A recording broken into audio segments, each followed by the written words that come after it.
The top-rated pitchers in the game, new and old, are put on display season after season to be judged against one another. Those who excel in the postseason are placed on the highest mantle. Madison Bumgarner has put himself into an exclusive bunch, and he himself is a giant reason why they are the current defending world champions.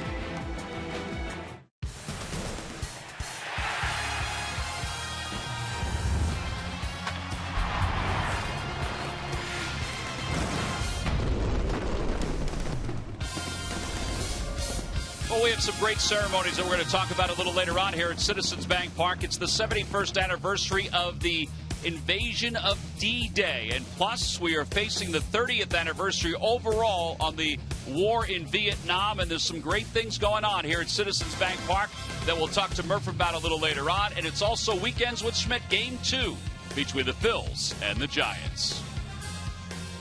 Hi, everybody. I'm Tom McCarthy, joined by Mike Schmidt and Matt Stairs. We get set for Game 2 between the Phillies and the Giants. Well, the Giants last night really erupted offensively. We know they have good pitching, Matt, and we are going to see the focal point of that good pitching here today in Madison Bumgarner. Madison Bumgarner, unbelievable. The numbers versus left-handers this year, he's only allowed 6 hits versus left-handers. And he is a guy that just goes out and knows how to pound the strike zone with a fastball slider. Last year, the World Series, this is in Game 5. He goes out, pretty much dominates once again against the left-handers, using sliders, fastballs. It didn't matter.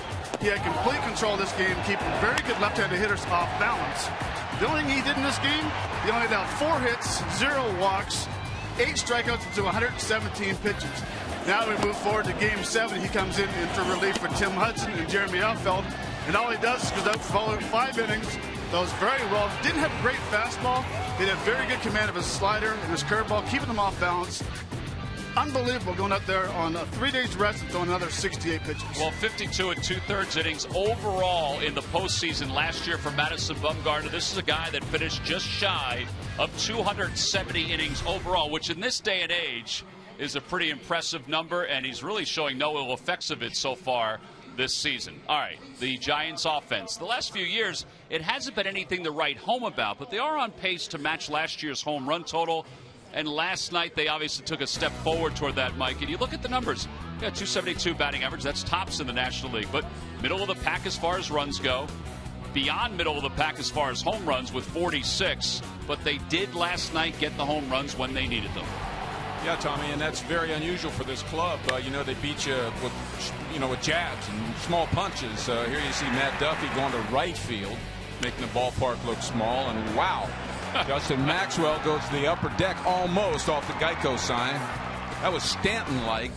And here's Buster Posey. What a workman he is. A straightaway center. The game winner actually was the 5th run and cost the Phillies the ball game. Now they lose 5-4. And Buster Posey, I mean, I had to make some notes about Buster Posey. College Player of the Year. Now, this is all in the last 6 years. College Player of the Year, Rookie of the Year, Comeback Player of the Year, National League MVP, 3 World Championships, Incredible. and a batting title.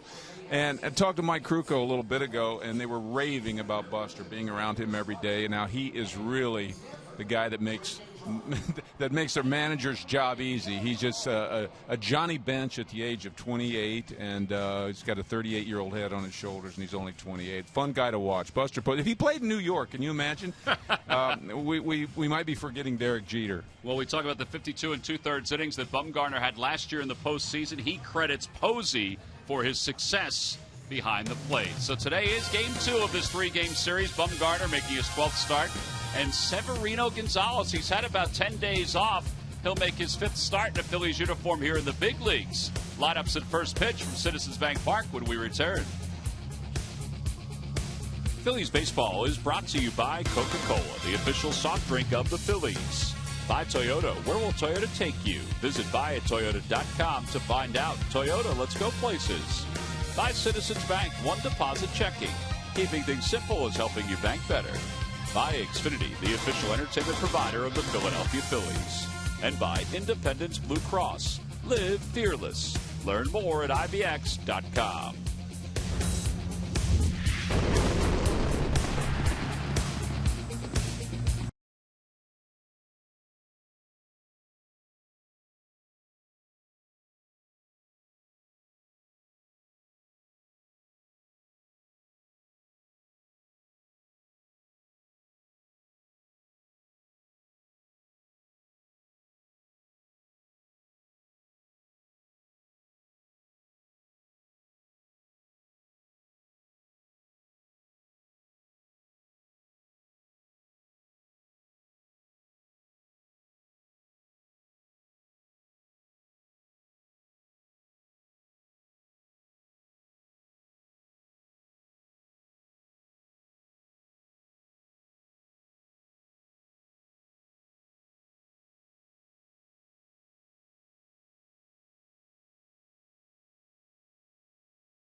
of a 3-game series. Let's take a look at the Giants lineup. It's brought to you by Xfinity, the official entertainment provider of the Philadelphia Phillies. Leading it off in left field, Nori Aoki. Batting second, the second baseman Joe Panik. Angel Pagan, the center fielder, will bat third. Buster Posey fourth, followed by Brandon Belt and Brendan Crawford. Matt Duffy, the third baseman, hits seventh. Hitting eighth is Gregor Blanco. And batting ninth and pitching is Madison Bumgarner. And they will face right-hander Severino Gonzalez, just 22 years old. He hasn't pitched since the 25th of May. So he's going to be strong. Might be a little erratic, but he's going to be strong. Comes in with a record of 2-1 in 4 major league starts. And for the Giants, this is the first time, Matt, they'll see Severino Gonzalez. Yeah, in the scouting report with Severino Gonzalez, average velocity 89 miles an hour. He works very quick and throws a lot of strikes. As you can see right there, no walks in his last 2 outings. And Mike, this is the first chance that he's going to get to pitch at Citizens Bank Park. He's pretty excited about being here in Philadelphia. Well, it's also his first chance to pitch against the world champions. 3 of the last 6 years. These guys will battle the heck out of you. They hit home runs in yesterday's ball game, 3 to beat us. But normally they're just a workmanlike, right on down through the lineup, bunch of hitters that'll just peck away at you and take what the game gives you. The toughest kind of lineup to pitch against. Well, here's Nori Aoki, who will lead things off. He did not play yesterday because he was battling flu-like symptoms. He caught that from Rafael Betancourt. Here's the first pitch of the day, and it's taken high. It's 1 ball and no strikes. Aoki, 409 in his last 11 games. That didn't go over my head. About the Betancourt thing? Thank you, Michael. Matt wasn't here then, but I got you. Last week, Rafael Betancourt took himself out of the game because he was battling flu-like symptoms after he gave up a home run. 2-1 pitch, swing and a miss. He threw him an off-speed pitch, and it's 2-2.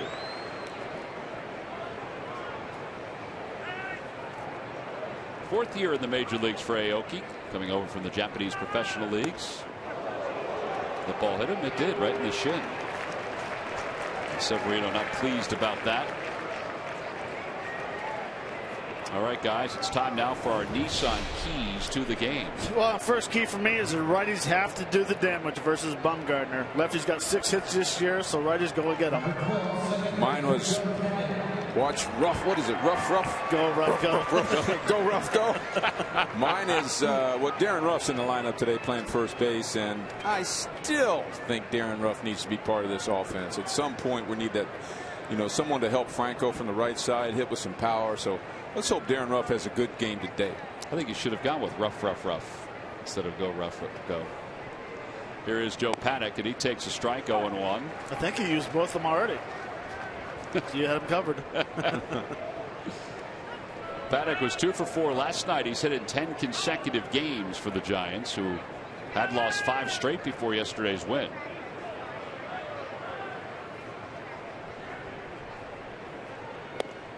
Just a bit outside, 1-1. Aoki had that 2-strike hit by pitch, Matt. I used to love to get the little nick on the uniform around the shin area when I had 2 strikes on me. Just trot down to first, get me out of that at bat. For me, especially against a left-hander.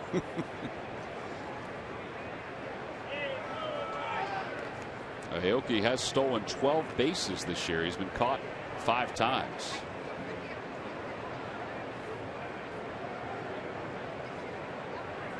Started his major league career with the Brewers. Spent 2 years there. Kansas City last year, where he faced the Giants in the World Series. That one is hit right back off Severino. He doesn't realize where it is, and everybody will be safe.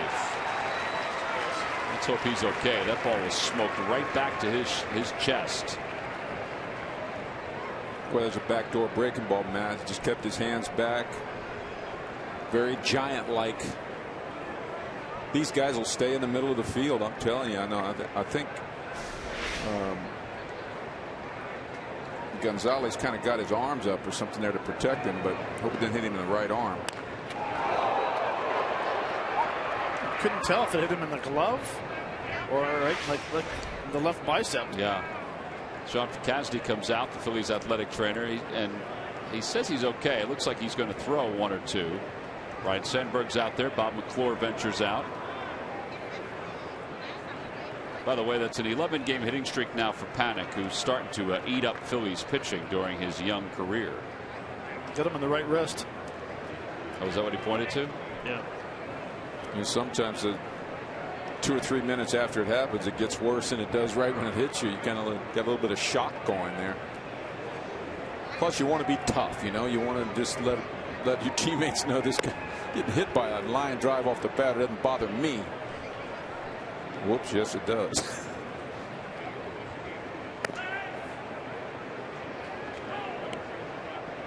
He should be fine. Yeah, the second one was better than the first.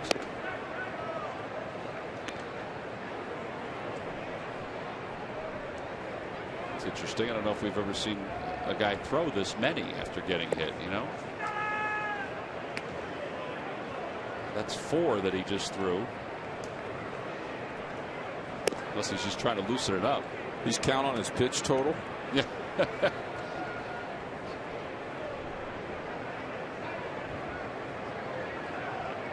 Well, they're going to let him go. And obviously we'll keep an eye on it too.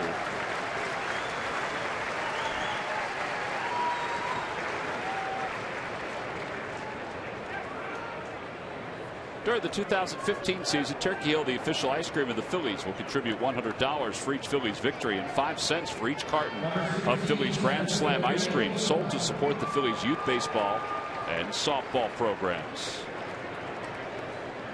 All right, so the Giants now with runners on first and second and nobody out.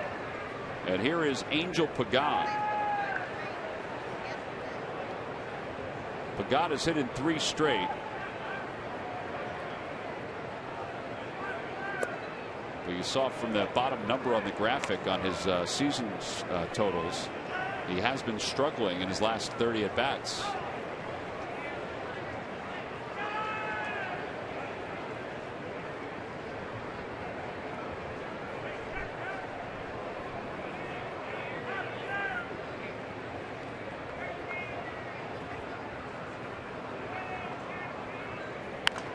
Fly ball foul, and it's 1 ball, 1 strike to Pagan.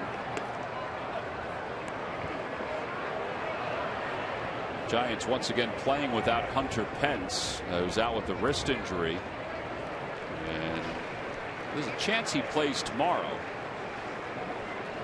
Giants, though, may wait until they're out of Dodge before they put him into the ball game.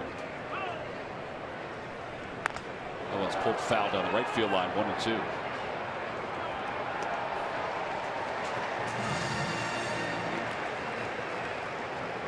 Angel Pagan's Mets days, he was never a 3-hole hitter, was he? No, he was more of a leadoff. Leadoff or second hitter. But with Pence out, I guess they're just trying to bide their time. That one's pulled to the right side. It'll be into right field, a base hit. Aoki around third, heading for home. The throw by Francoeur sails over the head of Ruiz, and everybody moves up a base. The Giants lead it 1-0. Where do you want to start, Matt? I'll start by saying that's an excellent at bat by Pagan. I was wondering on the 1-0 fastball why he fouled it off over their dugout. I think, you know, it's an at bat where you need to pull the ball to advance the runners, which he ended up doing perfectly. Now you can take over here. And I'll start with Roberto Kelly doing a nice job of sending Aoki to home plate, and then we'll hit the area where Frenchie knows he has to calm the throw down and hit his cutoff man and make a better throw. Yeah, they do not give Jeff an error. They just say that the runners advanced on the throw.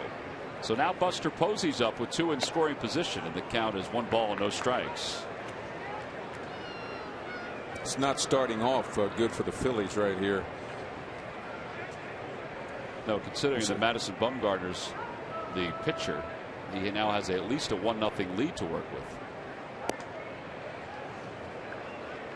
What is that saying? Out of the frying pan and into the, out of the something and into the frying pan? Out of the fire and into the frying pan? Is that what it is? Out of the frying pan into the fire. Oh, okay, good. Thanks, Matt. Out of the fire into the frying pan? Out of the frying pan into the fire. It looks like Well, he threw him a 2-0 fastball, but it's not where you want to be with Buster hitting with men on second, third, and nobody out in the first.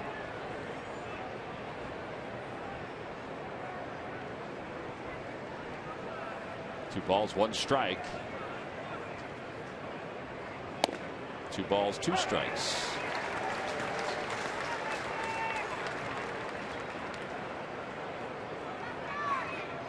I gotta believe Buster Posey was not looking for a 90-mile-an-hour fastball right down the gut of the home plate. Yeah, I was just going to say, why does he want to go to 2 strikes in this situation, similar to last night's first at bat?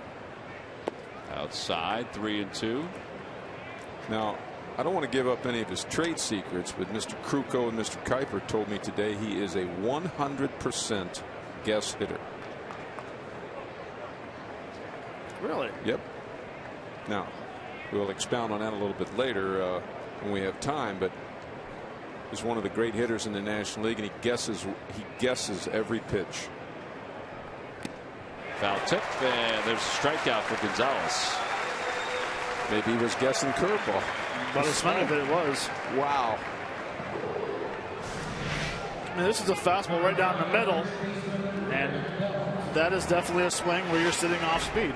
Yeah, either that or he was trying so hard, he was trying so hard to force it to right field, it went right by him. Same thing happened last night. Jerome Williams got him out in the first inning with men on first and third and 1 out. Right. But he ended up winning the game with a home run. Well, now Brandon Belt's the batter. 301 hitter, but he's 0 for 14 here at Citizens Bank Park. Pitches down and away, 1 ball, no strikes. Tell you what, if Severino can get out of this thing, that's a serious momentum switch. Oh, yeah. Momentum change.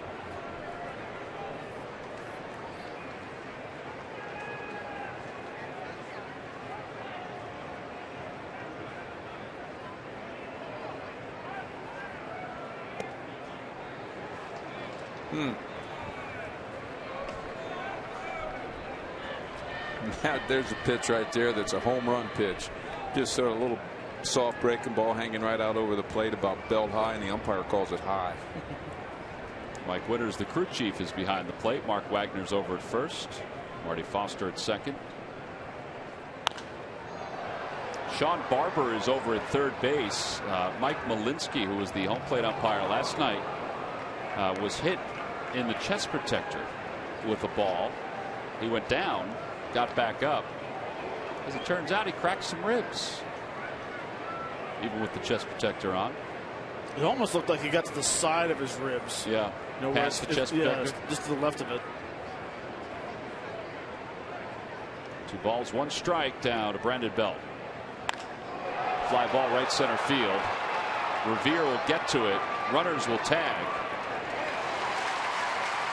And it'll be 2-0 Giants. Sac fly for Brandon Belt.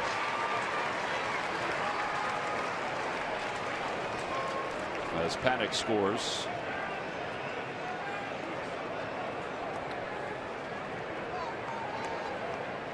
That's good hitting by Belt. It's a 2-strike contact. Make sure you get the ball in play, get it out deep enough to the outfield to score a run.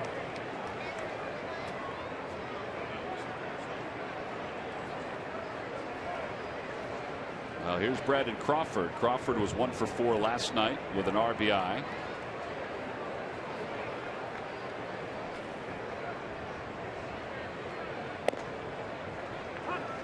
No balls, 1 strike. Pesky little hitters just keep coming at you. Yeah, Crawford has 8 home runs this year, which is only 2 away from his career high. A little different approach to hitting this year for him.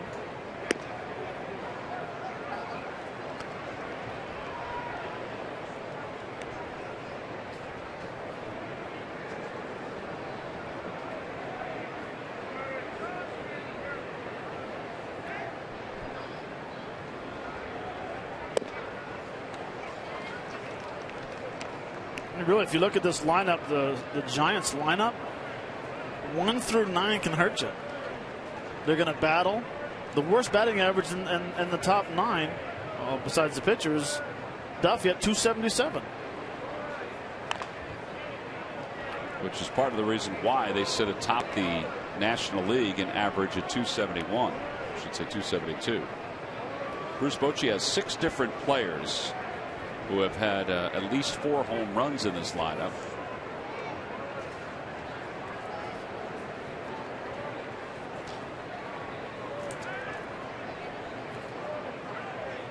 Two balls, 2 strikes. And he hit him. Second batter that he's hit in this inning.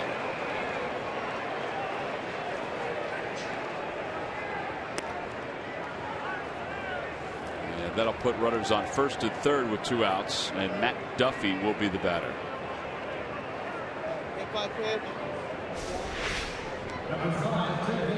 Another cutter.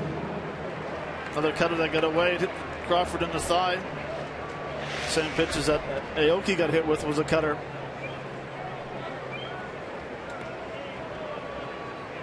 Well, Matt Duffy showed us last night very comfortable going the opposite field. Lined the ball right out of this ballpark to right center last night. Lays off the first pitch. It's 1-0. And watch his style of hitting there. He kind of it's almost a little bit of an old school approach to hitting. Doesn't have an open stance like a lot of great majority of hitters nowadays. Or at least after his stride. He does have a slightly open stance, but watch how he closes that front shoulder down on home plate. Almost dives in there a little bit. He dives in and looking for the ball middle out. We were talking about that last night, how in this day and age, there are guys that have that open stance, sometimes more open than that, who don't stay open. They close it up. Well, that's what it's designed to do. I mean, you start with both eyes on the pitcher. You never get caught with only seeing the pitcher out of your left eye if you're right-handed. But generally, you pick your foot up and go to a normal stride where it would be if you had a closed stance or a straightaway stance. I don't know. It's just a trend, Matt. I don't know when it started, but almost 90% of hitters nowadays have open stances. I'm a fan of it. I like the open stance. Runner goes. Pitch is fouled away. It remains 1-2. This is a 31 pitch top of the first inning for Severino Gonzalez. 31 pitches and a sore wrist. Yeah, you wonder how that wrist, if there will be more issues with it as the day goes on. I guess Dustin McGowan would work as the long man today.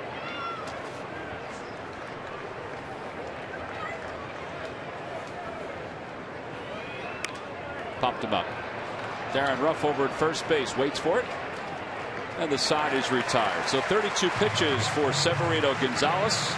He hit a couple batters, allows 2 runs. Middle of the first inning, the Phillies coming up down 2-0 against Madison Bumgarner.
Had a solid year overall, won 18 games for the Giants. He's ready to go to work and has a 2-0 lead. Let's take a look at the Phillies lineup. It's brought to you by Xfinity, the official entertainment provider of the Philadelphia Phillies. Leading off at center field, Ben Revere, then Cesar Hernandez and Michael Franco.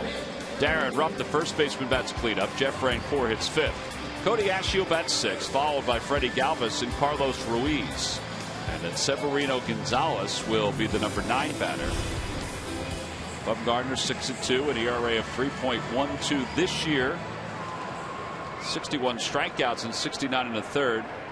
All right, so Matt, has he gotten better as the year's gone on? He's got smarter. He's a guy that has that little funky delivery with the arm slot. You can see the scouting report. You know, he averages about 92.2 miles an hour on his fastball. But what I'm very impressed with is that he has only allowed 6 hits versus lefty. That's the best in all of baseball. That's incredible. Yeah. Cole Hamels in the top 5. Well, here is one of those lefties, Ben Revere. And Ben takes low. 1 ball, no strikes. Revere hitting .270, no home runs, 16 runs batted in. 1 for 3 last night with a base running mistake on a fly ball to right center field off the bat of Jeff Francoeur. Talked to him about it today. He said, I had that base stolen because I didn't think he was going to swing. All of a sudden I was at second base, and then I was a step past it, and I just didn't touch the bag. Slaps that one to left center field, and Quigan was shaded that way. He makes the catch, and there's 1 out. I'll watch that on replay, and I could give Ben a pass on that. I mean, you know, it's a mistake that cost him dearly in the ball game, but you could see where you may get kind of caught up in the moment. Not really. If you rounded the bag, you know and headed toward third, you know you have to retouch the bag. But if you just kind of ran over it 1 step and turned around and ran back to first, you might not remember to touch it. Hernandez tries to butt his way on it, butts it foul. He said he got back to first base, and he said to Juan Samuel, as we watch it here, look, he's thinking he's going to steal, going into a head first slide, stops, and then whoop, right over the bag. Yeah, yeah. He said that he looked at Maxwell and how shallow he was. He said, I got to get back. And he said, but I didn't have to get back missing the bag. I could have hit the bag on the way back. Ground ball to first, and Belt will take it to the first base bag. He said he got back to first base, and he said to Juan Samuel, he goes, what's wrong? He goes, said Sam, he said, you missed second on the way back. And that's all he said.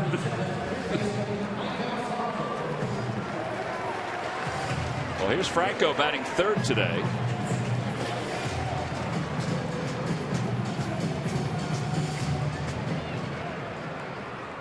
Franco hitting .241, 5 home runs, 15 runs batted in.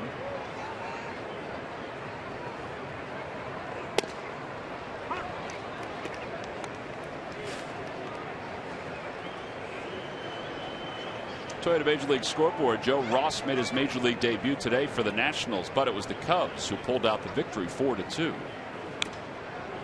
Joe Ross is the younger brother of Tyson Ross, the starting pitcher for the Padres. And Ross, they lifted him from Double-A, and he went 5 innings, pitched pretty well. But Jason Hamill pitched better for the Cubs. We're talking about Bumgarner's cutter. Franco just hit that off his back ankle. His right ankle. Chops that one toward the hole. Backhanded by Crawford. And Bumgarner has an 8-pitch first inning after his team gives him a 2-0 lead. 1-2-3 go to the Phils. We'll go to the top of the second here in Philadelphia.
Citizens Bank Park will receive the Ken Giles T-shirt, compliments of International Brotherhood of Electrical Workers, Local 98. Tickets can be purchased right now by going to Phillies.com. Top of the second, Gregor Blanco will lead it off. It'll be Blanco, Bumgarner, and Aoki for the Giants. They lead it 2-0. Severino Gonzalez back to work. First pitch is a strike. It's 0-1. Blanco had a hit in 5 at-bats last night. He was struck out his first 2 times up.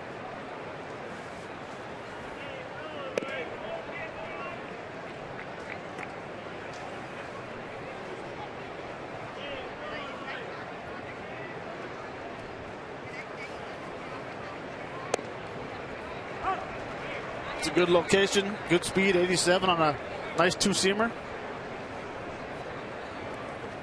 That's where the young gentleman has to pitch.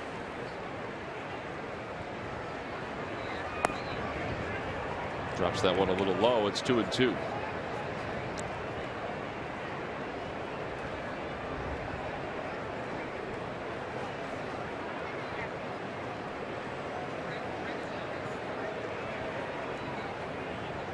Got him. That ball looked like it was tailing away. That's the second strikeout for Gonzalez. If you're not an early bird, tonight's your chance to check out the new morning show that Philly is waking up for. Watch an encore edition of Breakfast on Broad, presented by Virtua Joint Replacement Institute, tonight at 7 on Comcast Sportsnet.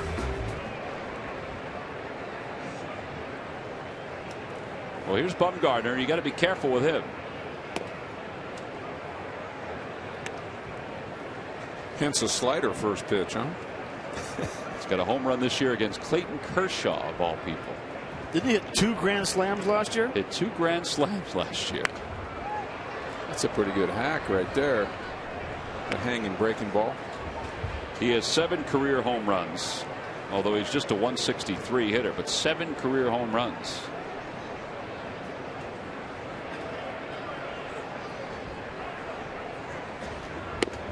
The outside corner, 1-2. That looked like a cutter. It listed as a fastball, but it had some cutter action to it. Something tells me he was little more than a pitcher when he was in high school. Well, it's funny you say that. When he was in high school, he won a state championship. He won the state championship with a walk-off double. He went on to be the Gatorade High School Player of the Year in the state of North Carolina. 2-2 pitch. Come on. Would you say he looks hitterish in that batter's box for a pitcher? He does. I would say it. Yeah. Very comfortable. Should have just struck out. He did now. Pretty similar pitch. And look, man. Home plate umpire it's got the opposing pitcher arguing about a call. Now that's better be careful. See, the glove is. Oh, that's a good pitch. Right down the middle. Yeah. How about he's saying right now, well, you better give me that pitch. Mike Witters probably said to him, you don't throw anything down the middle. Here's Aoki. 0-1. Giants went to the White House on Thursday to see the president for the 3rd time in the last 5 years. Aoki was part of the Royals last year, the team the Giants beat. He was asked, well, what are you going to do? He goes, well, I'm going to go. I'm going to wear my American League Championship ring when I go. He said through an interpreter. He said, why not?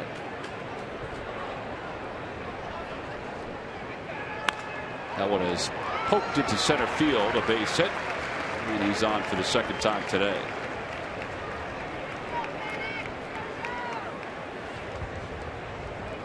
Well, that's what pesky hitters do right there. Been on base now twice in the game, hit by a pitch, and just a little poke single right back up the middle with 2 strikes.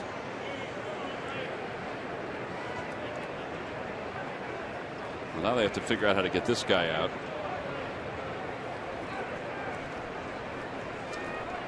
Who is 9 for his last 15 against the Phillies. in 5 games here in Philadelphia.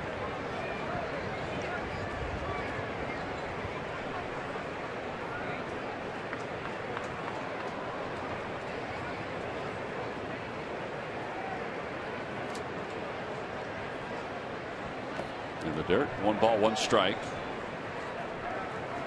You know, one thing I could never understand with 2 out hitters is why do you step out and look for signs down at third base? I'm with you. Way. Of course, you know, they're trained as young hitters to always acknowledge their third base coach. To the point where it becomes habit. But I mean, there are times when there's no reason to look that way unless it's habit. 3-0, yes. But I mean, Joe Panik just took a first pitch strike and then he steps out and looks for a sign.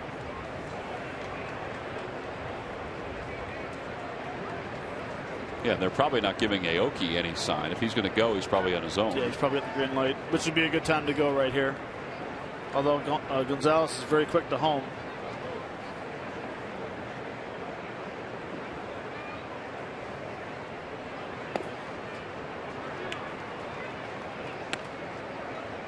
Yeah, you're exactly right. I mean, I would definitely take off. You run Panik out of a 2-strike at bat. You got him leading off the next inning. If you get thrown out, and you're in. If you don't, you're in scoring position.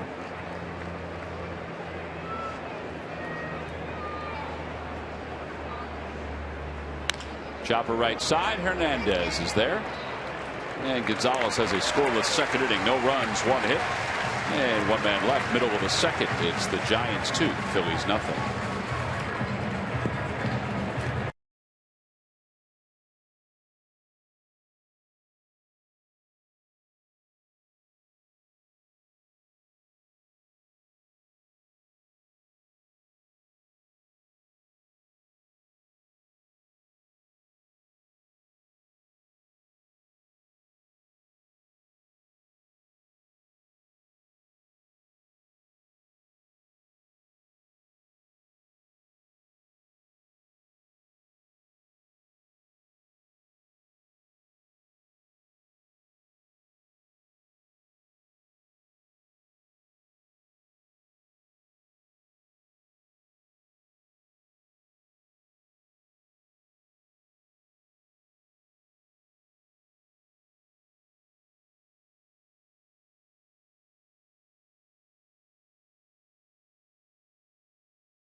Take on the St. Louis Cardinals, and all men 15 and older will receive that cap right there that Charlie is wearing.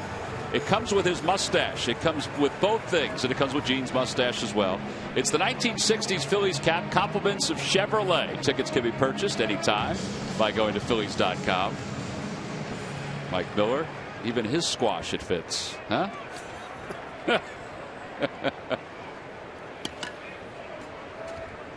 Here's Darren Ruff, who takes a strike. It's 0-1.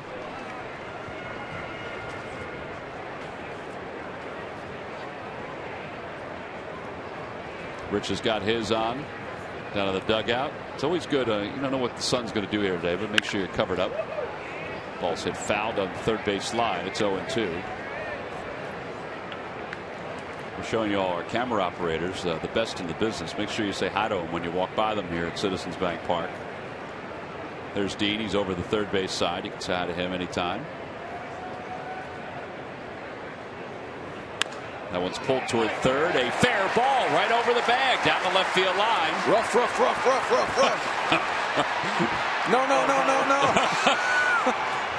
Well, he's out trying to stretch it from a single to a double.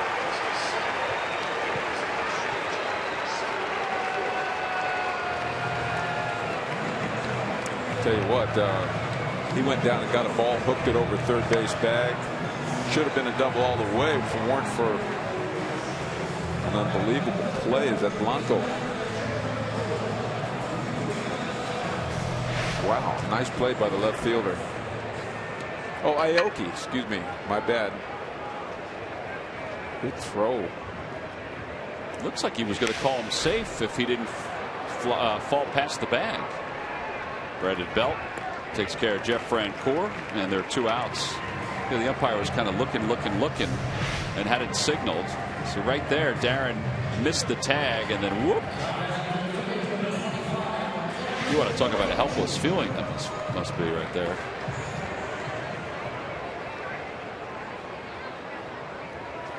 Well, it took a lot of things to happen right for them to throw him out. I mean, Aoki did a nice job getting to that ball. As Mike said, that ball took a great bounce for him off that wall. He played it very well. Yeah, I guess, Matt, you can answer to this, but you can tell when it goes over the third base bag, the angle that it goes over, if it's going to, you know, catch the stands, the railing in front of the stands, or go down into the corner. And that one had stands written all over it when it over the bag. Here's Pagan fighting the wind, comes in to make the catch. So a 6-pitch second inning for Madison Bumgarner. All 6 pitches were strikes. He's thrown just 14 to get through the first 2.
Trivia question. Log on to Phillies.com. Go to the fan section for all the information. And please submit your answer on the subject line.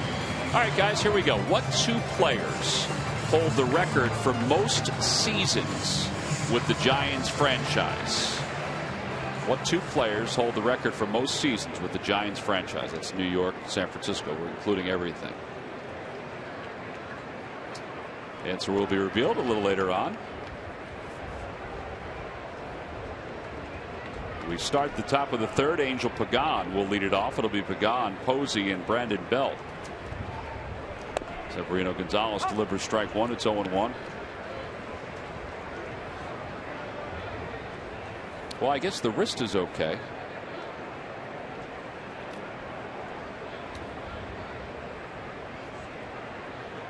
Oh, 0-2.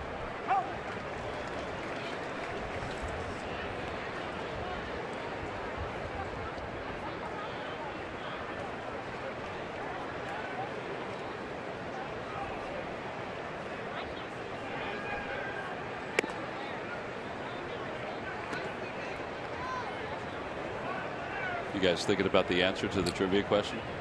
Yeah, I think I have 1. Yeah, you do have 1. Okay. 1-2 pitch. And a call. Strike 3. Pagan down looking for strikeouts for Severino Gonzalez. And 1 away for Buster Posey. A few words for Mike Winters. Well, as we talked about earlier today, this is our Salute to Veterans Day here at Citizens Bank Park. Great ceremony going on before the ballgame. That gentleman right there served in World War II. And there were members of the different branches who were honored in front of the Phillies dugout.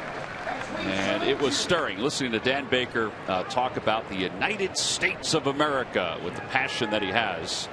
And as Buster Posey stands in, let's go to Greg Murphy with a very special guest. Now, Murph, you got to be careful with the number of questions you're going to ask Paul Moeller, because we all know Paul. He's one of our good friends, but he may be able to fill those answers pretty quickly. You know, Tom's getting on you right away, saying that I'm only going to need to ask you one question, and that'll be it.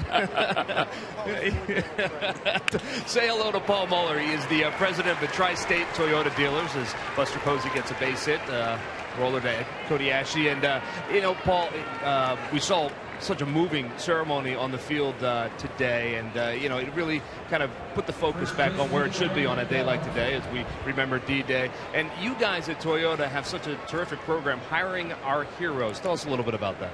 Well, it is. It's a national program that Toyota's gotten behind, and they've hired, we've hired 6,800 returning vets so far. And so far, we've had 600 Toyota dealers that are actively signed up and involved in the program. You know, when you stop and think about it, you look at the numbers, the rate of veterans getting hired under the age of 25, their unemployment rate is much higher than the national level. And that's something that you guys recognized and said, this is unacceptable. It's unconscionable. And it shouldn't be. I mean, these are people that obviously can take direction, have training, are willing to work hard, obviously, by where they've come from, and they need to be given an opportunity, and they should be given I don't want to say preferential treatment, but they deserve it. They earned it, and that's how we feel about it.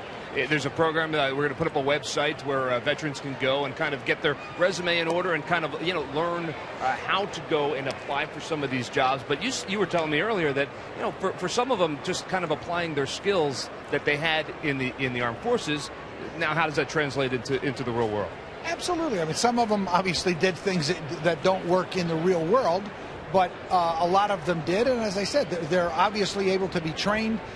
They're dedicated people. They recognize how to take instruction and how to learn to do things.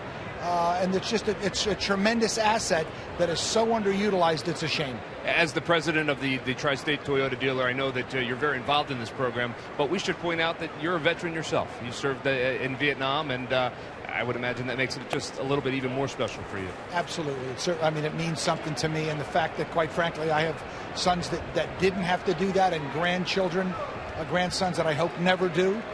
It's a big deal to me, and it's near and dear to my heart. Well, we want to get the word out about the program, hiring our heroes. It certainly is a worthwhile cause. Thanks to Toyota.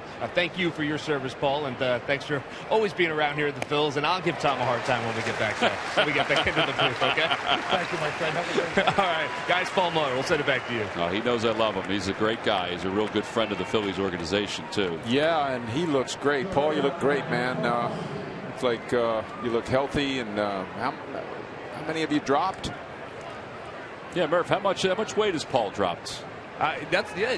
He's saying that you look slimmed down too. So I did that 2 months ago, and lost about 20 pounds. So lost I about 20. Recommend it as a diet, but nobody signed me up for Jenny Craig, so I thought I'd give this a shot. I don't know if you heard that. He was battling prostate cancer. You did hear that. Okay, so but yeah, maybe not the easiest way to go about losing the weight, but hey, you look good. I hope you're feeling good as well. I will. Good. All right. Will do. Guys? All right, Murph, thank you. We've known Paul for a long time. He is one of the great people that we get a chance to interact with all around the ballpark and even during spring training. Gives some of the best speeches you'll ever hear. There's a liner out toward right that'll drop in front of Cody Ashley. And 2 hits in the inning for the Giants. They have runners on first and second with 2 outs. And Matt Duffy's coming up. We're over here grinding on this Giants stump question. If you wonder where we went. Well, you're halfway there. Well, that's pretty obvious, but since you mentioned that it has to do with the New York Giants as well, you got me thinking who the old timer could be. Mm-hmm. Well, you're headed in the right direction. That pitch is low to Duffy.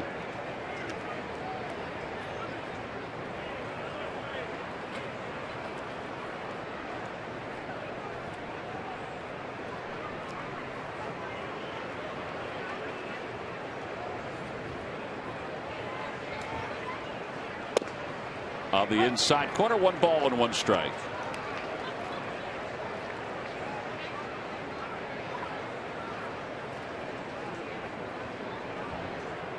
Duffy popped out to Darren Ruff his first time up. He's 0 for 1.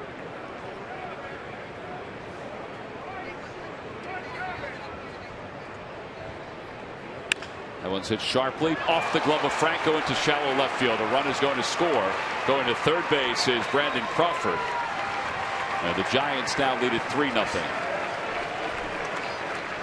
Well, they're going to score that a single and an RBI for Matt Duffy, his 24th RBI of the season. 24th RBI. And his only started. I'm not sure, he hadn't been there the whole season. That's a tough hop. Jumped up on Franco right at the last second. I know he'd like to have that over again. He'd never like to miss a ball and allow a run to score. Yeah, it jumped up. He did the best he could to try to knock that thing down. It was 2 out RBIs, Matt. Ooh. Back-to-back 2-out knocks. Oh, we saw that in the game last night. The first 5 of the 6 runs were scored with 2 outs. We're showing you, I mean, they're showing you exactly what makes them world champions here. And they're just tough hitters. They don't have any real big stars in their lineup, except for Buster, but they will peck you to death.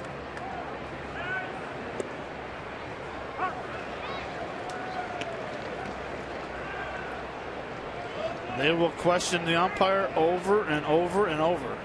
It's about the 4th guy. Well, look at the pitch count comparison. 2 2/3, 72 pitches, 2 innings, 14 pitches for Bumgarner, who's on deck already. Inside, 2-1.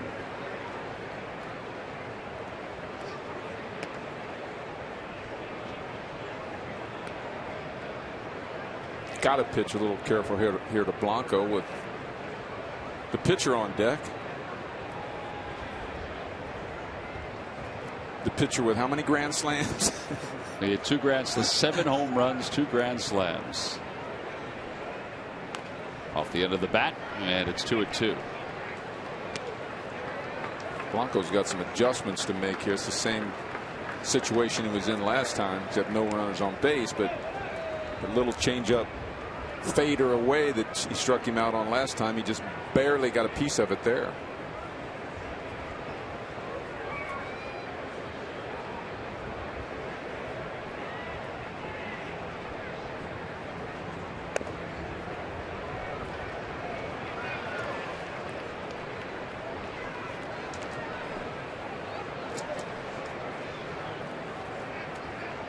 Crawford's at third base. Over at first base is Duffy. Ruff's going to play behind him.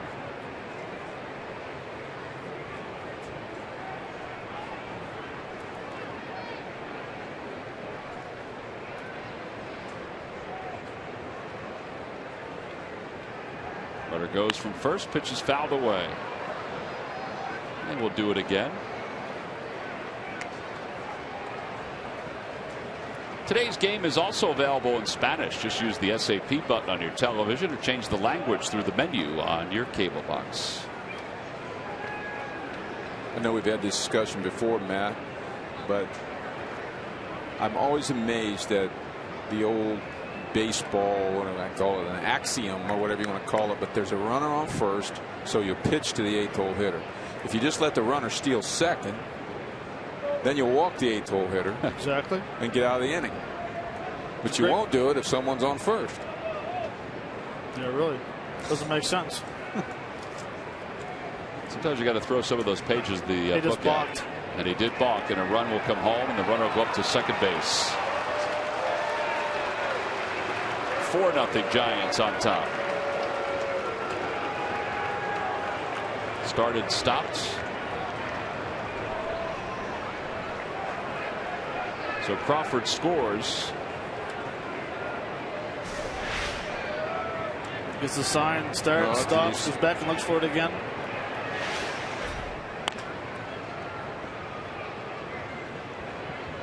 Well, now we're in that position. I guess because you have two strikes on and first base open. Well, you got to throw. So you got to bounce something, don't you, Matt? You throw that change up. You got to do throw something. You got to throw your crazy. best pitch that you have right now, where you think you can get a weak ground ball or a swing and miss. But it can't be nothing belt high. Well, there's ball 4. So it does put runners on first and second for the pitcher, Madison Bumgarner. And Dustin McGowan starts the throw in the pen.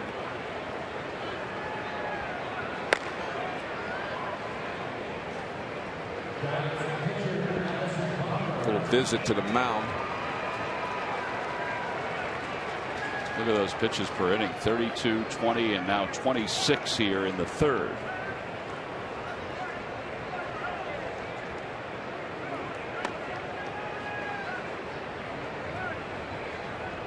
Well, we got a minute here. We looked up a stat at the break, and I asked Carl what the on-base percentages of the two teams were, just for comparison reasons. The Giants have a team 331.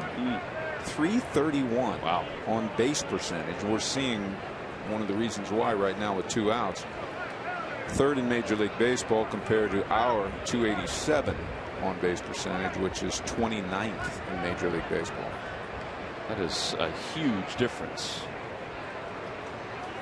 Well, here's Bumgarner, who struck out his first time up. Takes a pitch low. It's 1-0.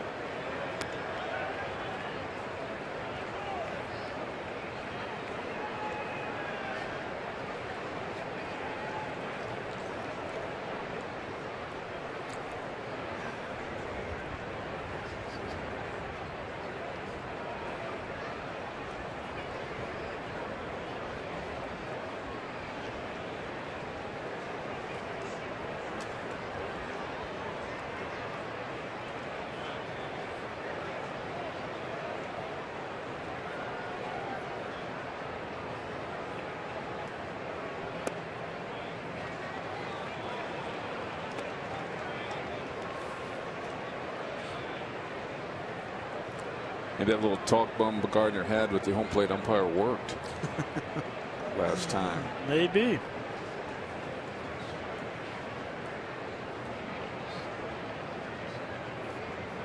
Think he's going to take a big hack right here. Ooh. I think he wishes he would have. It's not many pitchers that get a 2-0 slider. Which probably could have come around the plate, and it could be 3-0 right now, but we got the call.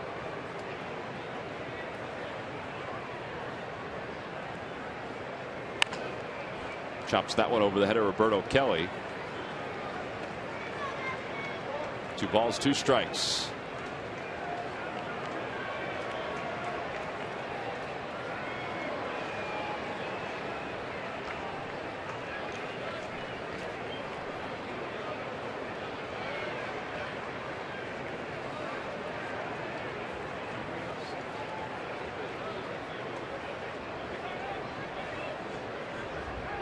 That one's pulled toward the hole, and it's knocked down, and then it squibs away for Freddie Galvis. It'll be a base hit for Bumgarner, and the bases are now loaded here in the third. And that'll bring Aoki to the plate. Well, even a pitcher keeps the rally alive with 2 outs. Freddie did the best he could to keep it in the infield, which he did.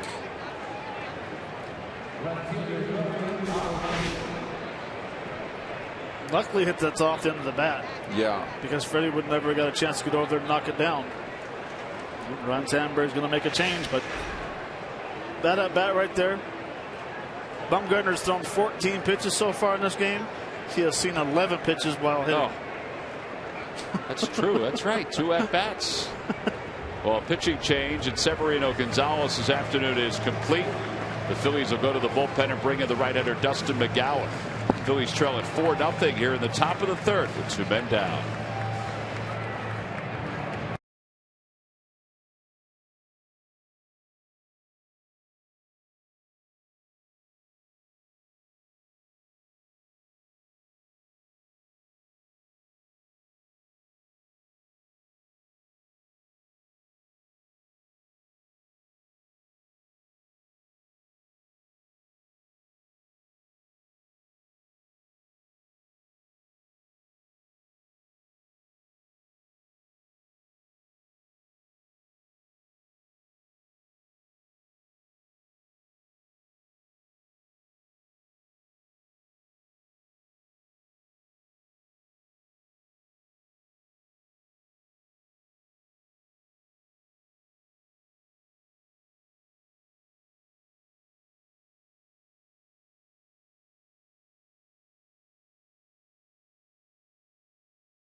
1960s retro night here at Citizens Bank Park. Will be turning back the clock to the late 60s. Get some ballpark characters, some vintage music. Phillies and the Cardinals will wear the retro 1960s era uniforms. Cardinals Weekend Series, the 19th, 20th, and 21st. Tickets can be purchased by going to Phillies.com. So with 2 outs, top of the third, Severino Gonzalez will give way to Dustin McGowan, back from the minor leagues. And he will face Nori Aoki with the bases loaded. He's come in a little bit of a predicament.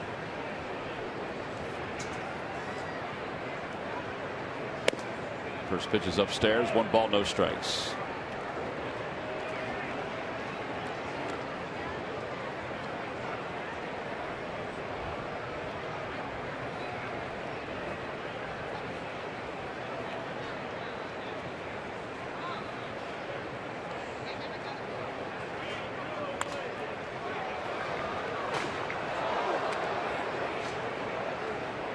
Aoki's already been up 3 times. We're in the 3rd inning.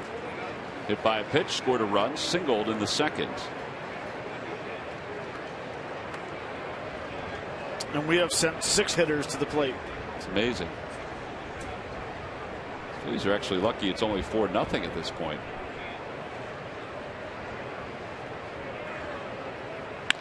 Chopper back toward the middle and into center field, a base hit. Well, now it's going to be 6-0. 2-run single for Aoki. 17 RBIs for the Giants outfielder. And the inning continues. The 9th man to come to the plate in this inning will be Joe Panik. Tom, you're exactly right. That was good hitting by Aoki, but if you can get out of that inning, and, you're only at 4, that's very doable. But now you're starting to get into uncharted territory here, where it's going to be really hard to come back and win the ball game, especially if you're not out of the inning yet. Well, here is Panik. Panik is 1 for 2.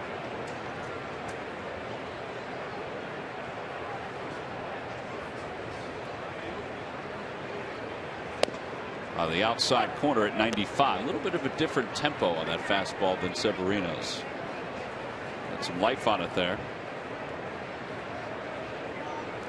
Today is actually the 26th time already this year that the Phillies starter does not go 6 innings.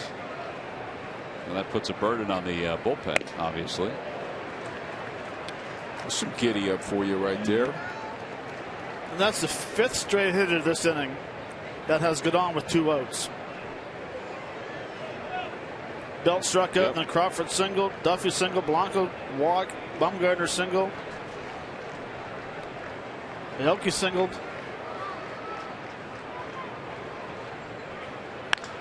Fly ball center field. Revere heading back, and he's there. And the inning comes to a close. The Giants bat around in the inning. They score 4 runs on 5 base hits. It's a 37 pitch inning. We'll go to the bottom of the 3rd. It's 6-0. Giants on top.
Jefferson, where health is all we do. Call 1-800-JEFF now or visit jefferson.edu.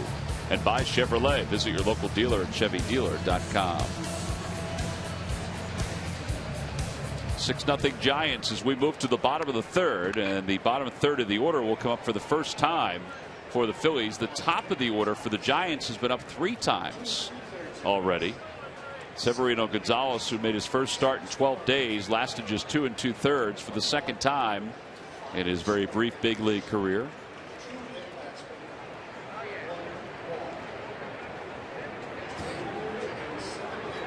Freddie Galvis takes a strike. It's 0-1. 9 straight pitches, 9 straight strikes.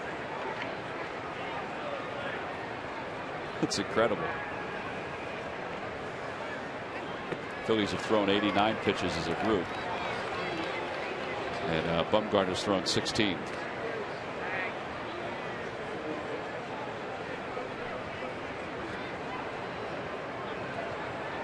No balls, 2 strikes to Galvis, who is 0 for his last 26. And he chops it foul.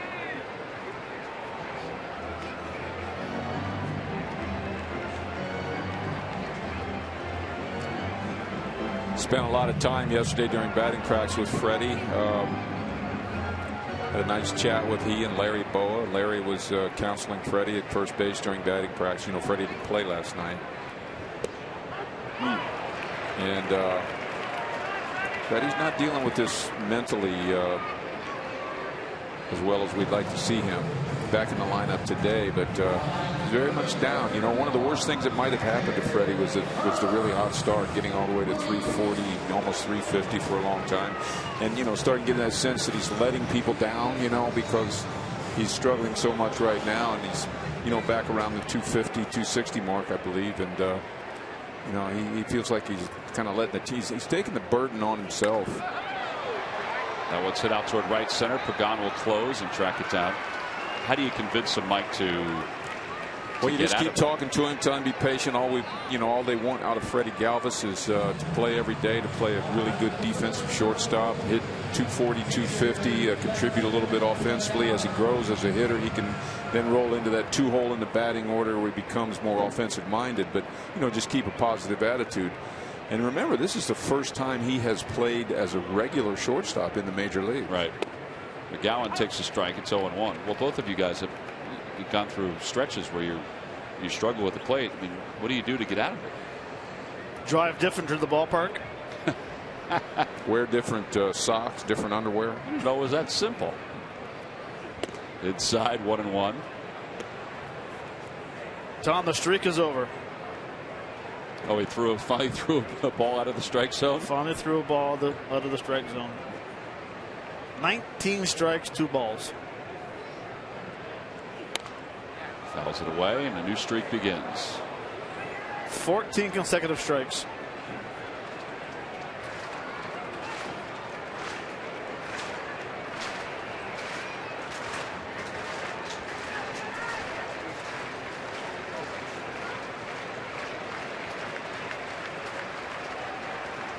Now the 1-2 pitch.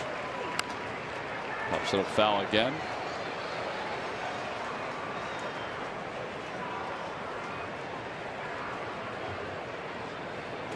I like that Buster Posey calls a fastball down the middle, but he wants it elevated.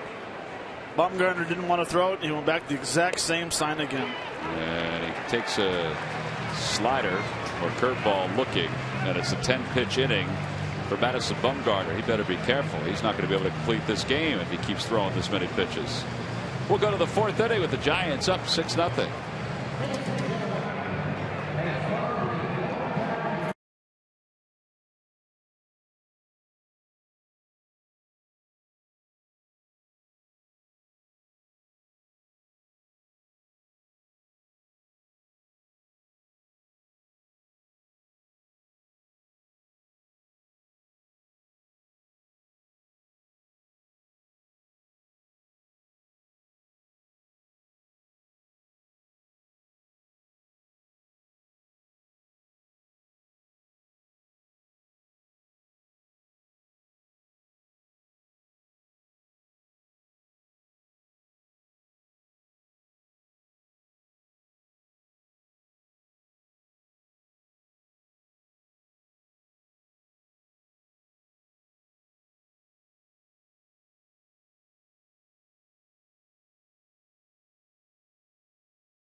W.B. Mason are built to withstand the extreme elements.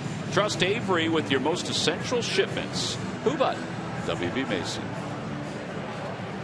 Well, between innings, that is Captain Frank Fisher, who just came back from a tour of Afghanistan, serving in the U.S. Army, where he is a nurse. And he was part of the changing of the bases between innings as we salute our veterans here this afternoon at Citizens Bank Park. A nice round of applause as Dan Baker introduced him. We go to the top of the fourth. Angel Pagan takes low from Dustin McGowan. It's 1-0. Pagan is 1 for 2 with an RBI single. Struck out his last time up against Severino Gonzalez. Severino wound up going 2 2/3.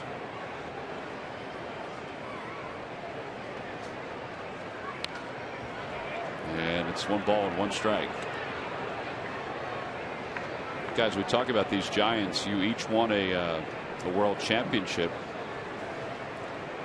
How hard is it to win 3 in 5 years? I mean, it's hard to get there. It's hard to do it again after you've won it one time. Everything has to go right. You have to have an MVP hitter. You have to have a Cy Young pitcher on the mound. You have to have a very good bench, and you can't rely on one guy to carry you throughout the playoffs or into the World Series. You need a team effort, which includes everybody. And I guess having this guy in the middle of the lineup is huge for the Giants during these 3 World Championships. Murph, this guy's been a pretty special player for the San Francisco Giants. He has everywhere he goes. But Tom, if it feels like he is particularly dangerous here as he lines out to Freddie Galvis, you'd be correct. 2 for 4 last night, as you know. 1 for 2, 1 for 3 now in this game. But Buster Posey, one of the best here at Citizens Bank Park when it comes to guys who come in and play here. It is the subject of our Coors Light Cold Hard fact. Only Ryan Braun at 407 has had more success at Citizens Bank Park than Buster Posey. Those numbers coming into his last at bat, batting 404 here at Citizens Bank Park. That is second best all time for visiting guys here at the park. Well, thank goodness Fielder's in the other league. I'm being accosted by the Fanatic as we speak, guys. Well, actually, Matt is. There he is. Yeah, he seems very friendly to you. No, let me. I got it.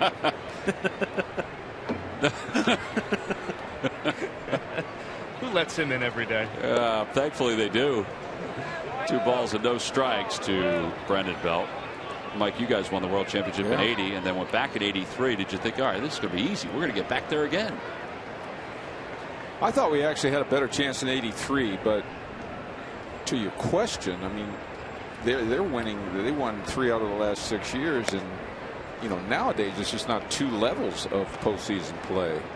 You know, you used to win your division and then have the National League Championship Series and then the World Series. That's now true. You got to win another tier in some cases, and they've had to, I believe, win the play-in game. Did they not? Right, they did.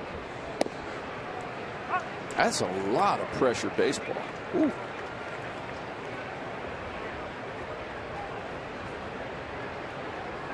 Oh, and throughout it all, that guy just seems to just be at one level, just calm as, at least outwardly. And you know what? Bruce Bochy, as you guys said earlier today, has not won a Manager of the Year award. Incredible. As a San Francisco Giants manager, even with all the success he's had. Did win once with the Padres, but Giant success, I mean, it's... Looks pretty comfortable sitting there. Sure does. Well, there's ball 4. Well, he's got Bumgarner on the mound, and he's up 6-0. I guess that would make a manager feel comfortable. 698 wins with the Giants. Matt, what did you say yesterday? 1649? 1649, yeah, now. It's got to be definitely a Hall of Fame. It's got to be in the conversation as a manager.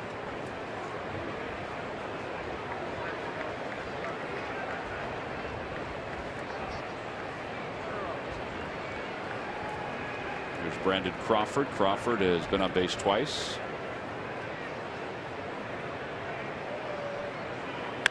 Back toward the box. Second time for McGowan in this inning. He starts the inning and ends the inning with a ground ball back to the box. No runs, no hits, and one man left, middle of the fourth inning. The Phillies in search of some offense against Madison Bumgarner.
Honda dealers. Hurry to your local Delphal Honda dealer or visit DelphalHondaDealers.com.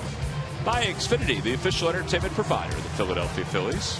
And by the Quality Plus Sports Stores. Go further. Madison Bumgarner has got a 6-0 lead as we go to the bottom of the fourth inning. And the Phillies will send the top of the order. Ben Revere, Cesar Hernandez, and Maikel Franco to the plate against him. First pitch is a strike to Revere. It's 0-1. Revere flying out to center. His first time up.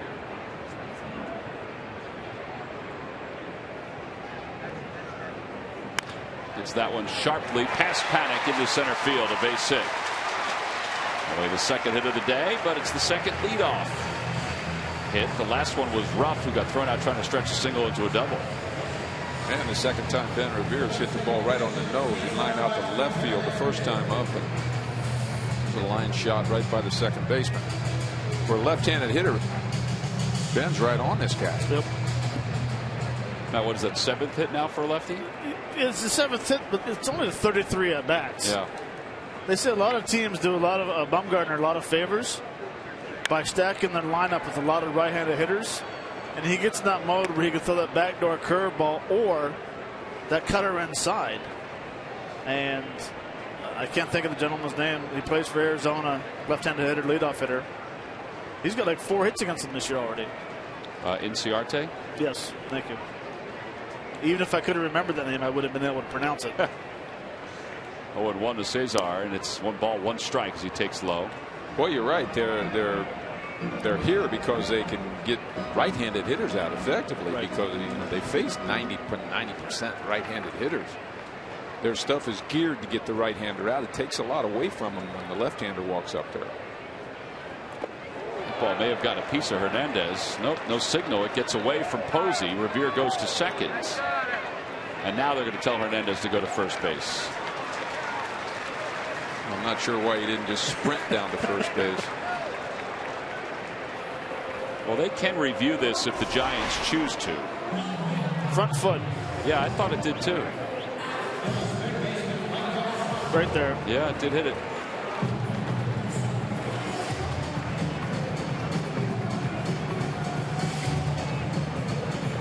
Well, do you want to hit that bad to hang around home plate hoping that they don't see it?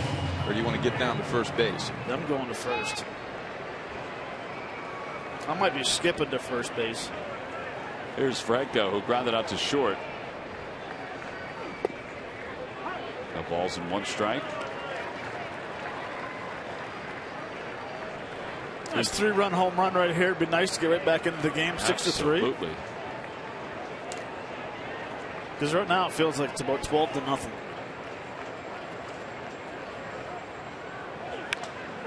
loop out towards center field. Panic, won't get it. It drops for a base hit. Revere will stop at third. And the Phillies now have the bases loaded, and Darren Ruff is coming up. Well, a home run right here. It'd be nice to see right now to get back to a 6-4 game. Keep adding on.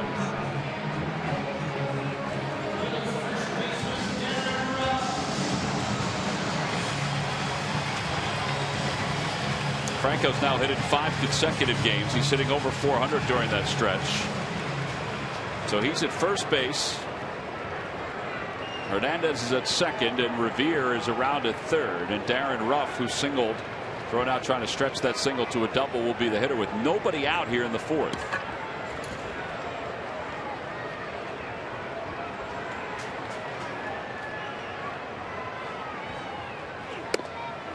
And after a high fastball, he got it up to 94. It's one of the harder pitches he's thrown here today.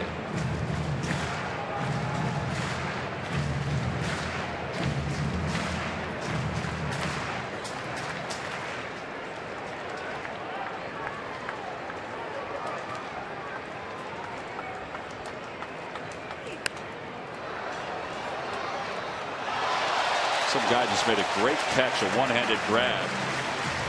Give it to that little lady. Here we go. Watch it. There you go. He didn't even spill his, well, it's a can. Yeah. Didn't drop it. Tell you what, you can see why Bumgarner is such a great pitcher. He can reach back for a little extra here, which he's done 2 pitches in a row. He goes upstairs to Ruff, and it's 1-2. You can hear the grunt up here. He's looking for a strikeout right now. He's throwing 3 really his best fastballs up in the strike zone, trying to get the swing and miss. Sort of sets up that hard breaking ball down and in.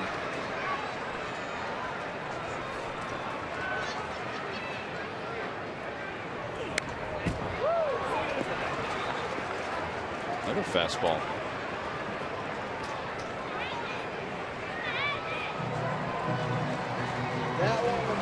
Well, we need him to get one down around the thighs and the knee area for Darren to square it up like he can. I mean, he's a great fastball hitter. I guess the big key in that bat now is laying off the soft stuff.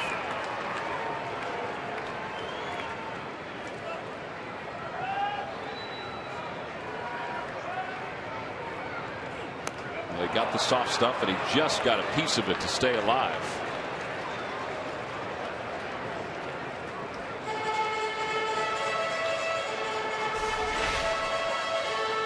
Slow curveball right here. I'll tell you what, that's good hitting. I mean, he's got to protect against that 94-mile-an-hour fastball. A little change-up curveball gets him out in front, but he still reached out and got a piece of it. Just stay alive.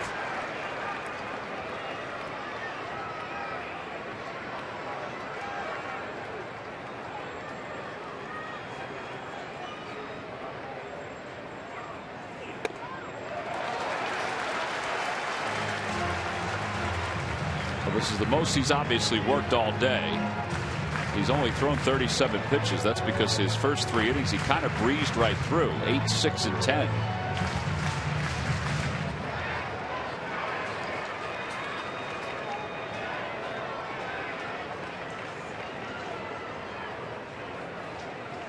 Two balls, 2 strikes to Ruff. Check swing. Did he go? I don't think he did. Ooh, he did, says the first base umpire. Second time in this homestand that's happened. Mark Wegner is the first base umpire. This replay may tell a different story, but I thought he held his swing. Maybe he didn't. I was about to say he's hanging on. It's a heck of an at bat gone. I didn't see any way he would have swung at that ball. Well, prior to that at bat, the best at bat or longest one was McGowan, who had a 5-pitch at bat. This one was a 7-pitch at bat for Ruff. So 1 out, base is still loaded.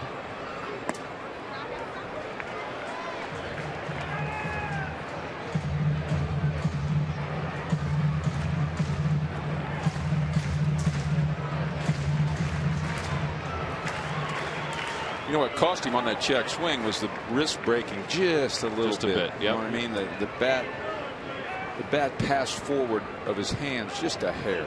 Whoa. That one's hit well. Deep to left field. Going back. It is gone. Grand slam. Jeff Francoeur. And the Phillies have made it a ball game. They're within 2. It's a 6-4 game here in the bottom of the 4th inning. How about that? Beautiful.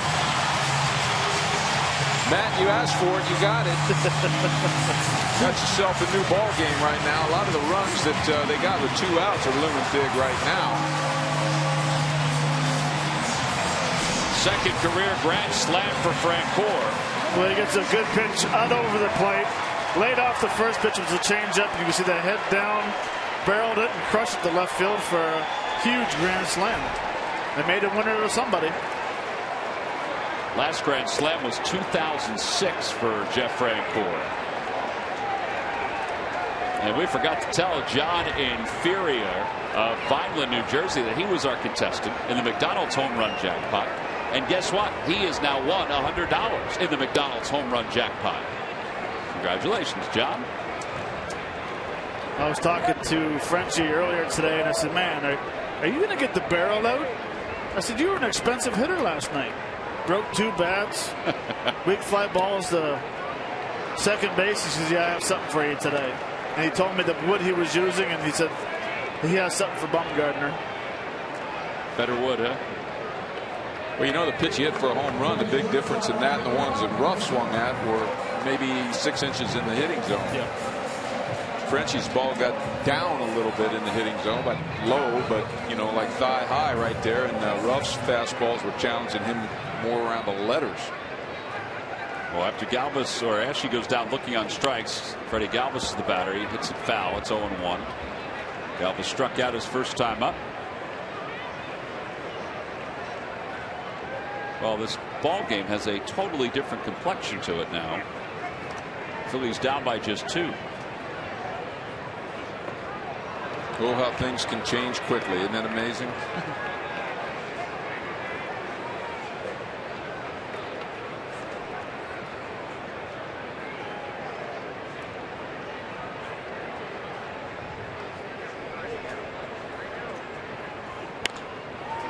Softly to shortstop. Crawford's up with it. And the inning is over.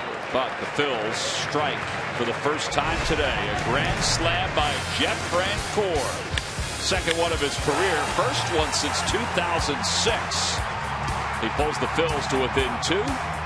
It's now a 6-4 Giants lead.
It's the Xfinity Fireworks Shows post-game Wednesday, July 1st, Thursday, July 2nd, when the Phillies take on the Milwaukee Brewers. Tickets can be purchased anytime by going to Phillies.com. Well, speaking of fireworks, Jeff Francoeur provided some a little early in this celebration with a grand slam in his last at bat to make this a 6-4 game. And he'll get the first ball hit out toward him, backing up to the scoreboard, and it is off the top of the wall. Revere backs it up nicely, but Duffy will pull him to second with a leadoff double.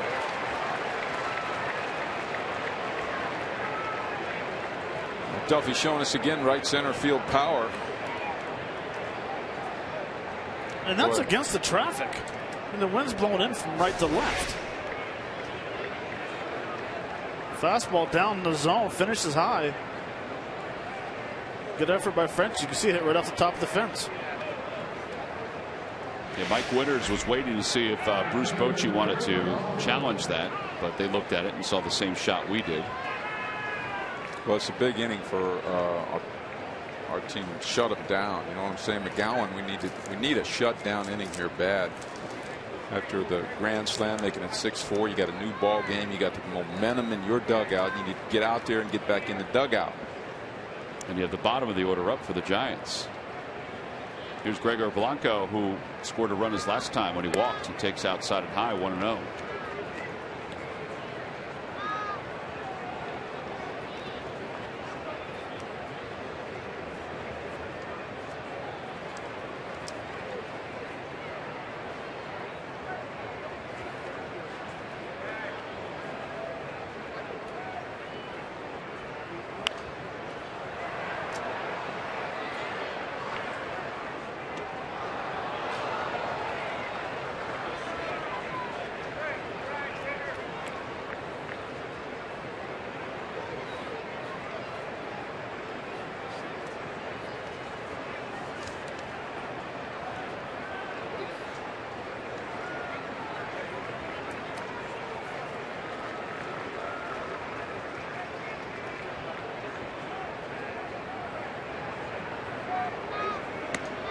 Went around, and it's 1 ball and 2 strikes.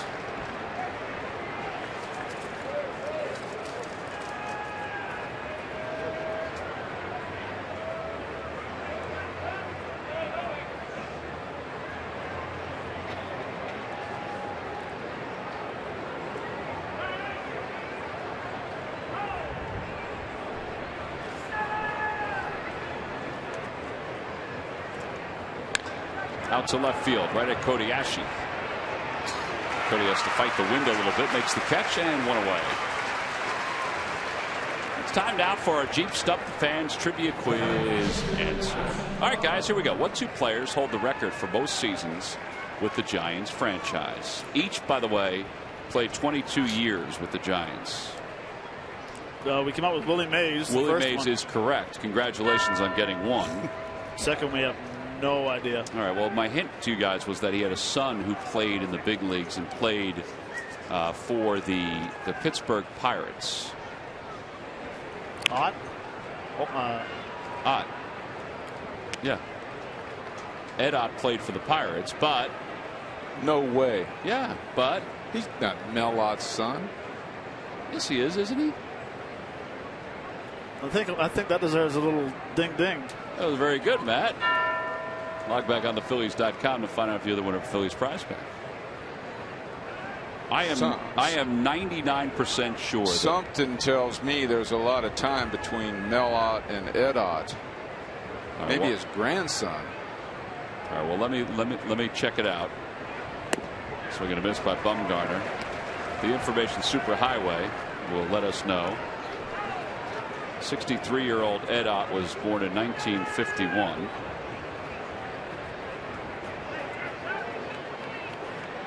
You know, how have I never heard that in my 40 years of baseball? Well, if I'm incorrect, I will. Not that I have heard everything. Who is unrelated to Hall of Famer Mel Ott. All these years, Well, there can only be 2 odds, right? All these years, I thought he was. I would have got it. You gave me the wrong hint. Well, I apologize on behalf of everybody with the Jeep Stump the Fans Trivia Quiz game show. I apologize for giving you the incorrect hint. And that's right. You had me. I mean, I thought I was whack over there. The only reason why I knew it was odd because when you turned the iPad around, I saw the question from here. Oh, you did? You got good eyes. Man, all these years, I thought Ed Ott was Mel Ott's son. I really did. Well, throw it up onto the dartboard every once in a while. It doesn't stick.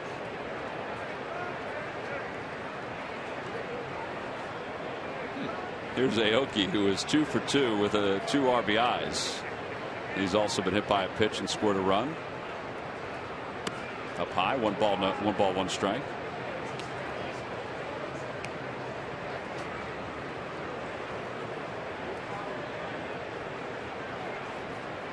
Next time we have Mel Ott as an answer, I'll say that there was a Pittsburgh Pirate player who has the same name as him. But no relation. But no relation to him. What is the National League home run crown trophy called? Or is the National League MVP award? Got to go to the information superhighway again. 1 ball, 1 strike, and the pitch inside.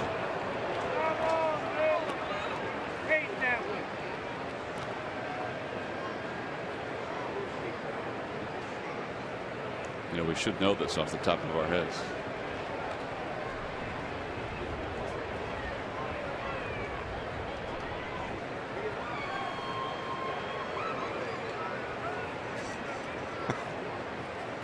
I'm getting there. I'm getting there. Outside, 3 balls and 1 strike.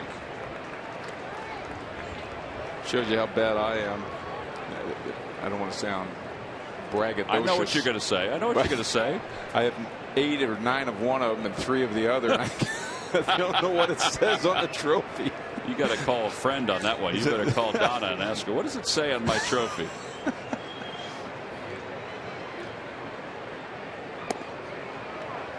Oh, I thought that was going to be strike 2 called. Instead, it's ball 4. Well, I only bring that up because it's the Mel Ott Award. Oh, is it really? Mel Ott. Is that what the answer to the question? I didn't know that. Is that what That's why I brought it up. Oh. Phillies fans, next time you're looking for great seats or great information on Mel Ott, get to StubHub, where there are no surprise fees at checkout. That's right. On StubHub, the price you see is the price you pay. StubHub, the official fan-to-fan ticket marketplace of Phillies.com. How about I ask Siri? Yeah.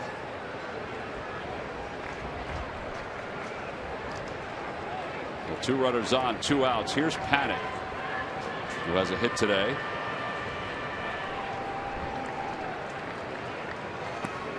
Breaking ball inside. It's 1 ball and no strikes.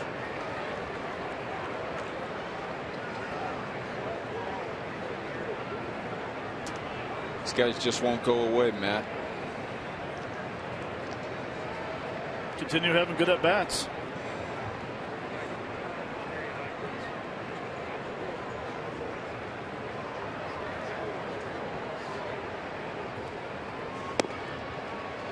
One ball, 1 strike. So you have the answer. Yeah, I don't think I ever knew that either. That the home run king in the National League is given the Mel Ott Award. I didn't know that. I thought you were just giving a pat on the back. That was it. That's the only reason I thought of it. Man, that could have given me a whole host of new hints. Out of play again. 1 ball, 2 strikes.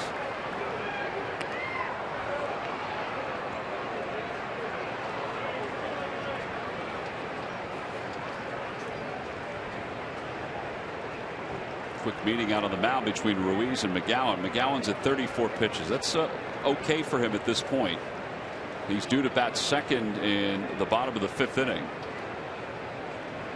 Just trying to get through this top of the 5th.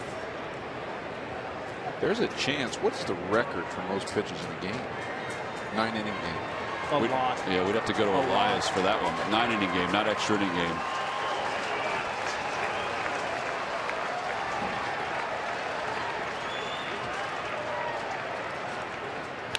Chopper back towards shortstop. Galvis waits for it, throws over to first in time, and McGowan works out of the jam here in the 5th inning. No runs, 1 hit, and 2 men left. Middle of the 5th inning. The Phillies down by 2 will go back to work when we return.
Against the Crew, watch as they get right back at it. Union Soccer live tonight at 7 over on the Comcast network as they take on New York City FC. Bottom of the 5th inning, Carlos Ruiz will lead it off. Ruiz 0 for 1. He flied out to center. Phillies trail at 6-4. It'll be Carlos and then Dustin McGowan's spot.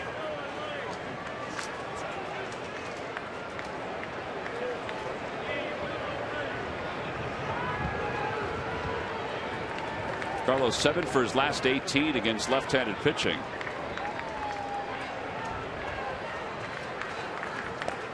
Breaking ball, and it's 0-1. He's having to glance out there, Matt.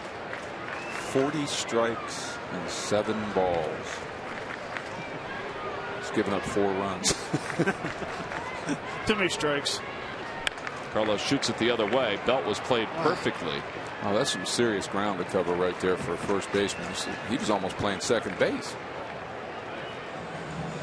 Yeah, he's been shifted a couple times here today in the right spot on a couple of ground balls. The first one by Cesar Hernandez in the 1st inning.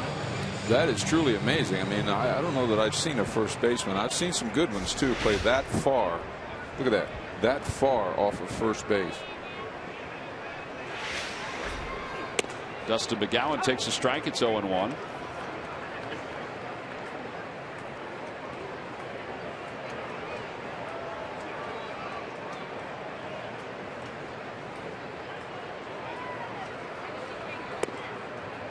Dustin McGowan probably didn't think he was going to get 2 ABs today when he drove to the ballpark.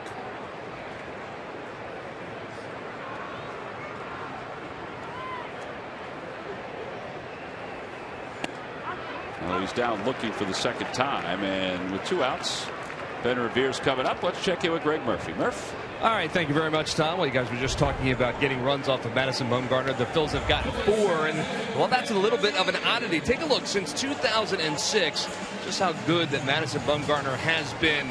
In the top 5, Clayton Kershaw at 2.54. That's since 2006. Adam Wainwright, Chris Carpenter, and there's Madison Bumgarner at 3.06. Earned run average over that time period. And Felix Hernandez comes in there at number 5. So it's certainly not a one-hit wonder. The guys on that list, these guys have been doing it consistently for years. Yeah, former 1st-round pick Madison Bumgarner, who made it to the major leagues at the age of 20, and was added to a rotation that was already very good. And now he becomes the the leader of that rotation essentially at a very young age. Revere chops it foul, and it's no balls and 2 strikes. Well, Mike, I have an answer for you. The most single pitches thrown in one game by a team was the Oakland A's in 1993. 263 pitches. They lost 20-4. The Tigers were the home team, and they only hit 8 times. 263 pitches thrown. And they all hit 8 times. They only hit 8 times. Well, we got a long way to go for that one. I got a better one for you. 1961, Stanton Williams of the Dodgers pitched 11 innings. He threw 207 himself in a 2-1 game. Just didn't want to get out of that game. 2-1 game. Yeah. 0-2 pitch to Revere. Swing and a miss, and he struck out. Back-to-back strikeouts for Bumgarner. And it's a 1-2-3 bottom of the 5th inning. So he throws 9 pitches. All 9 pitches are strikes. Shocker. Here in the 5th. We'll go to the 6th with the Giants on top 6-4.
Is swinging his bat into the 3rd month of the season as he did from the leadoff spot a season ago. Tough times at the plate in April turned into productive results in May. Back at the top of the order, Ben sets the table and sets the pace for Phil's offense, looking for a burst of energy. He's moved from center field to left and over to right. He's delivering from all corners of the outfield. And it's brought to you by Independence Blue Cross. Live fearless.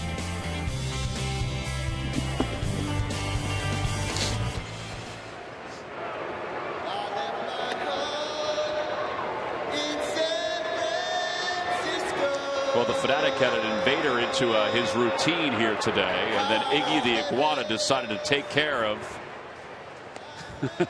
Although the song, I mean, he handled it pretty well, but Iggy didn't like the fact that it was San Francisco bias. So after Iggy knocks him down, what happens? He gone. He gone. That's right, Matt. He gone.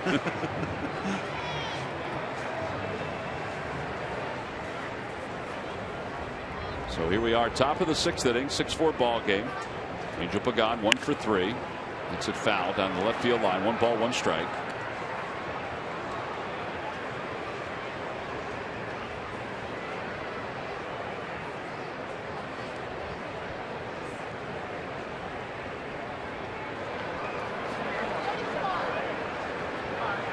Imagine if those 2 guys locked up. Carlton on the mound, Ruiz behind the plate. Carlos would love to block that slider.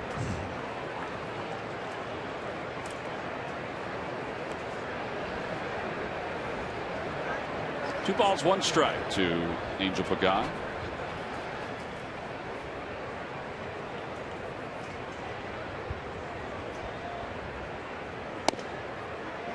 It's a good pitch. Starting to get into the Saturday afternoon, late afternoon shadows now. I think we talked about them last Saturday. The sun's out. You get the shade and the sunny spots on the batter's eye, as well as the light stanchion shade at home plate.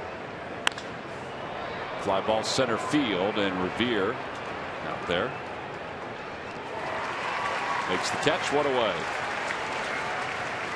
You can fill out your 2015 Esurance MLB All-Star Game ballot now at Phillies.com. Voting is exclusively online and available on your computer, tablet, and smartphone. Vote up to 35 times at Phillies.com. No more punching the ballots here at the ballpark. You can stop by and use the iPad to do it on the concourse. Here's Buster Posey. Mentioned last week that Cody Ashley was saying that this is one of the tougher parts of being a left fielder, is when the hitter's in the shadow like this is trying to pick up the baseball. He said that's something that he really has to focus on.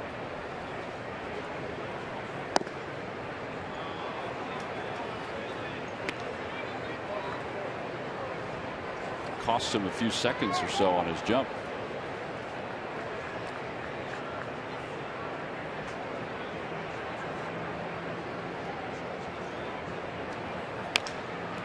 That one's tapped foul toward the Giants dugout, 1-2.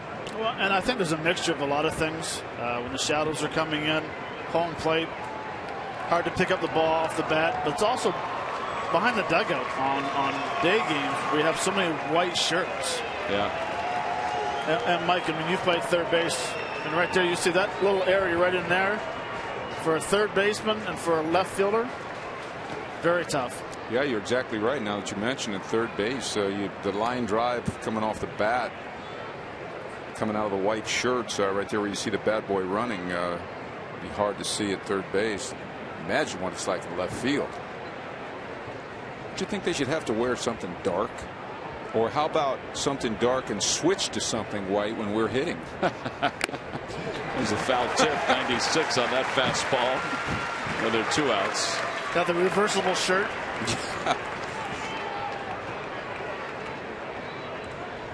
Well, McGowan gets the first 2 outs here in the 6th. Now Brandon Belt's coming up. Good old-fashioned fastball right here, top of the zone. Threw it by him.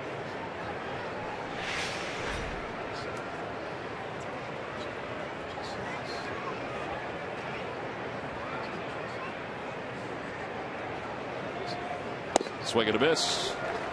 Nice changeup. Yeah, he took about 7 miles an hour off that pitch.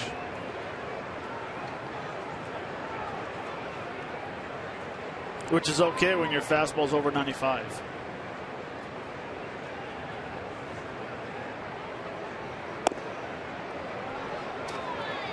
Mike Winters must have a blind spot for that particular area. That looked like a pretty good pitch again. Well, don't forget, he's looking at those shadows as well. Mm-hmm. That's pretty dark right there. You see that on the monitor.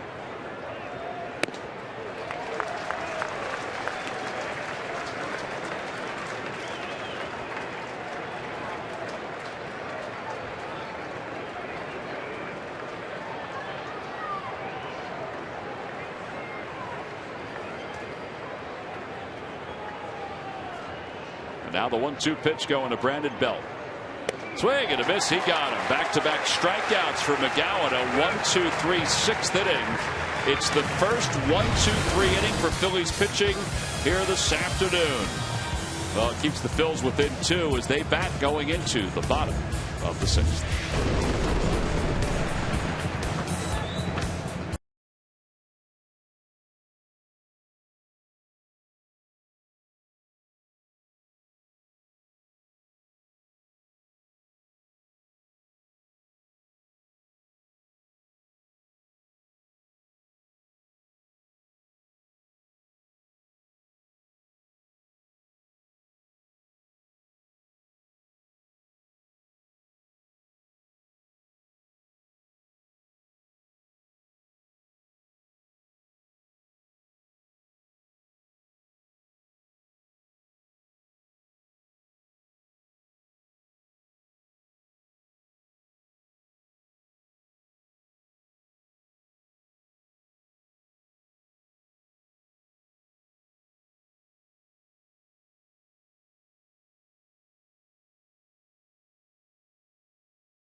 WB Mason, you can't go wrong when you buy right. And buy Nissan. Choose Nissan today for great offers on our most exciting lineup ever. Shop Nissan.com.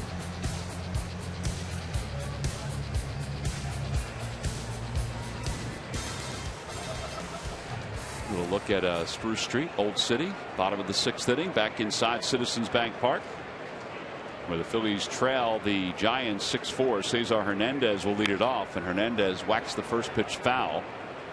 And it's 0-1 against Madison Bumgarner, who's thrown 56 pitches through 5 innings.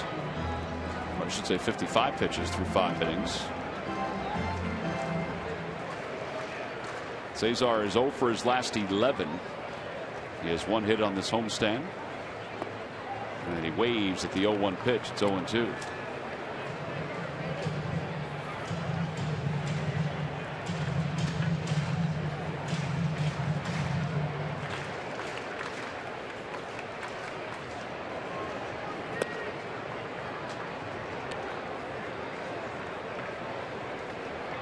Well, he broke a streak of 11 straight strikes with a ball. Every now and then you got to mix one in. His splits are going to be incredible when this game's over. It keeps on this pace. And he gets another strike, a breaking ball, a curve ball. Well, that brings us to our Geico quote of the day, and it's Madison Bumgarner talking about the World Series last year. Innings, I wasn't thinking about innings or pitch count. I was just thinking about getting outs. Getting outs until I couldn't get them anymore, and we needed someone else. Fortunately, I was able to get some quick innings, and I was able to stay in there. Mike, we marvel at the fact that combined he threw 269 and 2/3 innings last year, and we wonder, wow, what kind of an effect will that have on him this season? But when you played, there were guys that threw that many innings, if not more. Sure. I thought we had several guys a year that threw 300, didn't we not? Yep. It was nothing for Carlton to throw 300 innings. Tom Seaver, 300 innings. Seemed like a lot of guys did back then. That was the benchmark for pitchers back then. It's more like 200 now, is it not? Yeah, 200's the benchmark. That's the magic number. A 1 pitch to Franco, and he pops that one up right side. Belt, the first baseman, will give way to Panic. Now there are 2 outs. Yeah, I guess we're not trained anymore to think of 300. See his World Series numbers: 7 innings, the 9-inning complete game that Matt talked about during the Open, and of course the 5 innings in Game 7 of the World Series. I don't know about you guys, but I kept sitting there thinking, is he going to stay in another inning every time he went out there? That's where you tell your manager whatever it takes. He was a pretty easy pick for World Series MVP and National League Championship Series MVP. 21 innings in the World Series, 15 and 2/3 in the Championship Series.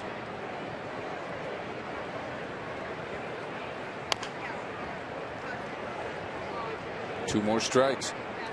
What's the old saying? Something about a horse, and you got to ride him or something like that. Well, if he is the horse, they did ride him last year.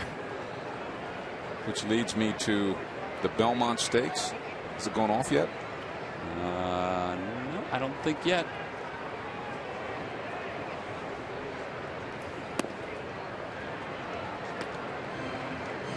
Think American Pharaoh's going to walk away with the Triple Crown? Yes, sir.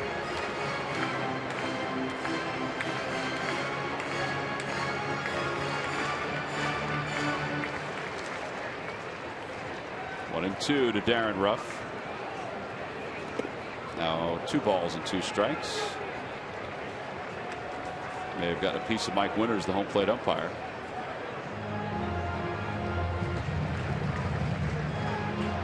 Yeah, I think they ease him around in the middle of the pack for most of the race and then say, see you later, boys. It's kind of what he did at the Preakness.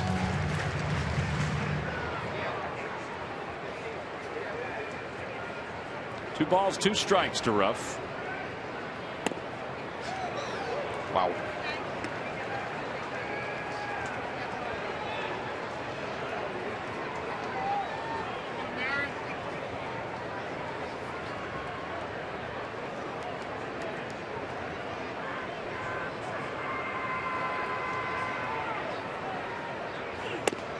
And a strike 3 call. Man. 2 strikeouts in the inning for Madison Bumgarner. He's got 6 innings this afternoon. He's allowed 4 runs on 4 hits. We'll go to the 7th.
Time now for your local Delaware Valley Honda dealers game summary. The Phillies fell behind 6-0. Nori Aoki, the top of the order for the Giants, has done some damage. 2 RBIs, a run scored. Madison Bumgarner, 6 innings, no walks, 8 strikeouts. But the Phillies down 6-0 leaned on Jeff Francoeur, who hit a grand slam, the second of his career, to make it a 2-run game. So after Dustin McGowan went 3 1/3, did not allow any earned runs, they'll now give way to Elvis Araujo, who will take over for McGowan as we begin the 7th. Araujo will face Brandon Crawford, Matt Duffy, Gregor Blanco. He pitched in last night's ball game, was effective there, did allow 1 inherited runner to score. And he gets Crawford to foul the first pitch off. It's 0-1.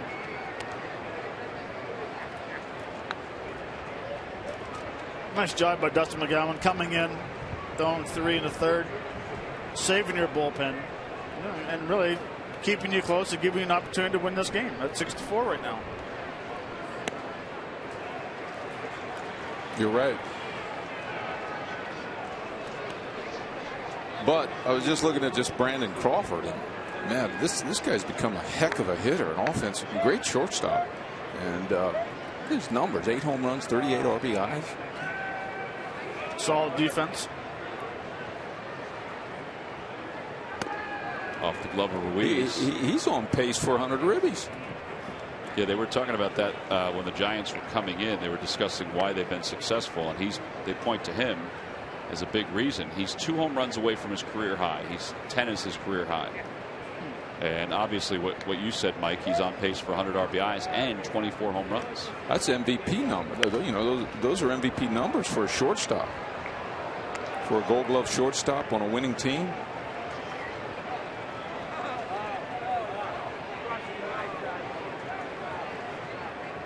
One ball, 2 strikes.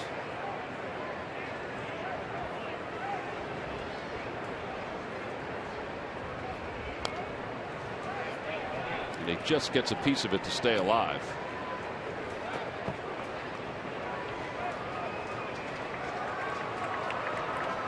Isn't this the matchup last night where we had him off speed a few times and threw him a fastball and he had to base it up the middle for the inherent runner to score? That's exactly right. Yep. That was in the 5th inning last night, and now he throws the breaking ball. 9 strikeouts for Phillies pitching here today. Well, these lucky fans are today's Citizen 7. They will receive a prize pack courtesy of Citizens Bank. Good banking is simple, clear, and personal, and that's helping you bank better.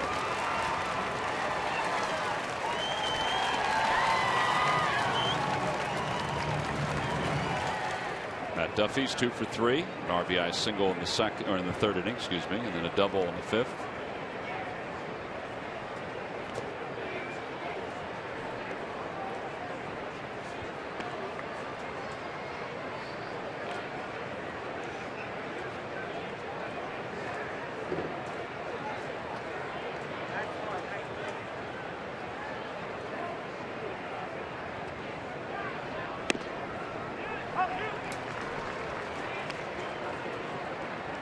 Rajo's got a pretty good pace going for him here.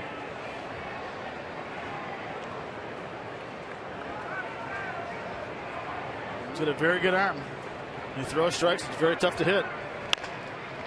Sharply to second, booted for a moment by Hernandez, and he pulls Ruff off the bag. That's going to wind up being his 4th error of the year.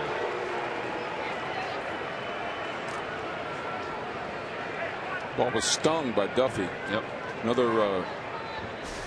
Another squared up ball to the right side of the infield. Actually, I think a good throw after he regrouped and got the ball would have gotten him to first base. Well, they have scored an error against Cesar Hernandez, so the first error of the day for the Phils. And now they'll try to turn 2 and get out of this inning. With Gregor Blanco, who is 0 for 2. He walked in the third. Struck out, flied out.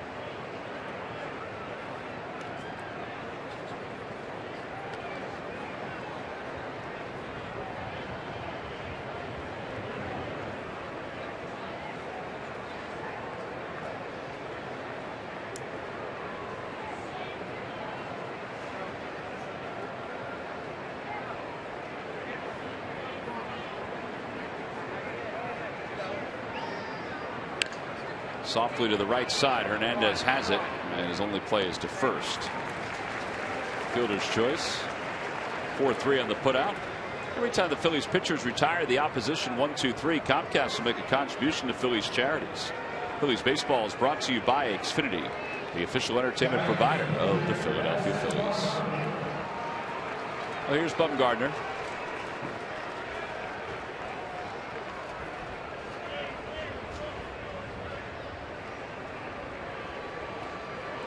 Made a pretty slick little fielding play there after coming off of an error, charging and one-handing that ball. He'll get another chance right past him into center field. Rounding third, heading for home is Duffy, and Bumgarner has his second hit of the day. It's an RBI single, and it's now 7-4.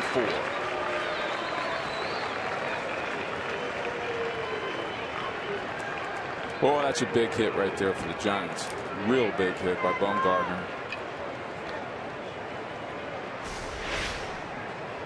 First pitch fastball. Yeah, I'm sure, he's a pitcher, and, he's hitting in the ones, and it's a left-hander against a right-hander. Just a good hitter. Looking fastball, first pitch, stays up in the middle, boom. Turns into a 3-run lead. So an unearned run scores here in the 7th.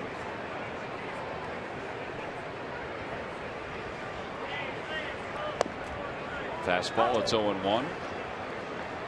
Darren Ruff was just signaled to go play behind Madison Bumgarner.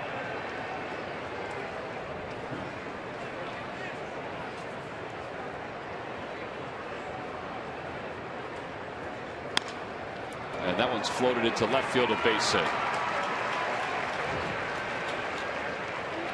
It's his 3rd hit of the day. It's a 2-out hitting clinic here today. This is 3rd hit of the game and 5th time on base. Yeah. Hit by a pitch and a walk. Yep. His on base percentage is going to get a boost. His on base percentage as the leadoff hitter. He hasn't always batted leadoff this year, but he has for a majority of the season. 385 coming into this game. That goes to what Mike was talking about the difference in on base percentage between these two teams.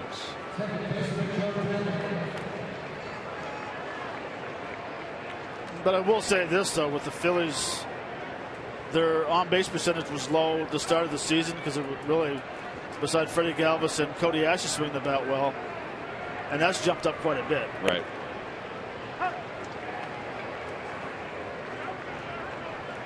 What are you saying? They're swinging the bat better.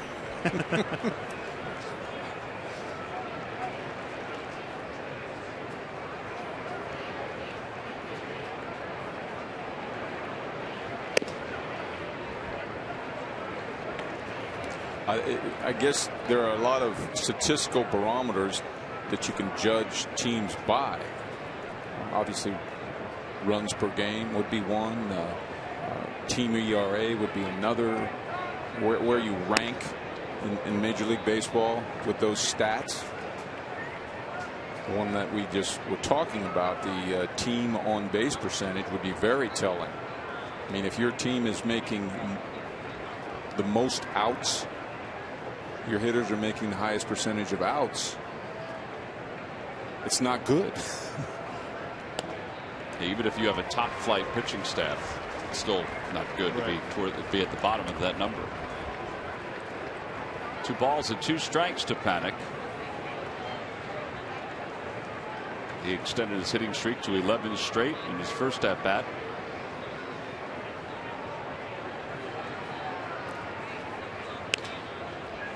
Shallow center field. Revere comes sprinting in and makes the catch. A run does score. It's an unearned run for the Giants. Their lead is up to 3. It's 7-4 as we stretch here in the 7th.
Being sung here at Citizens Bank Park. The Phillies trail it by 3. It's 7-4.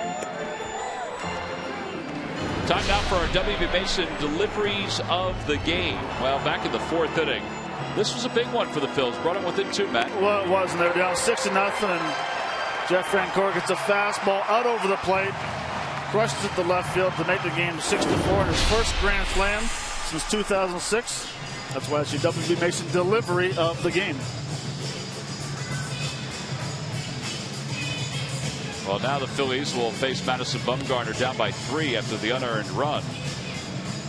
By the way, that home run, the grand slam that Bumgarner allowed, is only the second one he's allowed. So he's hit 2 and he's allowed 2 during his big league career. You know, he's from this rural town in North Carolina. And you look at the way he is on the mound. He's a great competitor. But everything seems to be relaxed, and they say that's how he is off the field. Something tells me he drives a pickup. I would think he does. In fact, or a horse. Or both. Yeah, that's a good one. There's a good chance he has a pickup and a horse and a dog. I do believe that with his signing bonus, he bought his then fiance, now his wife, his then fiance, now his wife, a pickup, and he bought himself a new pickup. So here's Francoeur to lead things off at the bottom of the 7th. strike to Francoeur. Francoeur's home run is 4th. He has 18 RBIs now.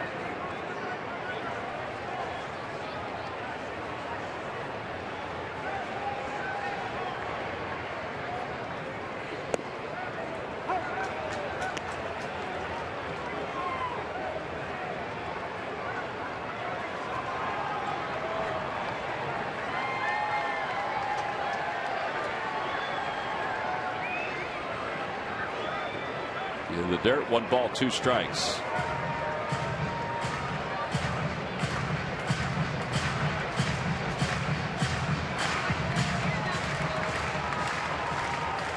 Bumgarner last year had 219 strikeouts, which is the most for a left-hander in San Francisco Giants history. Francoeur defensive on that swing.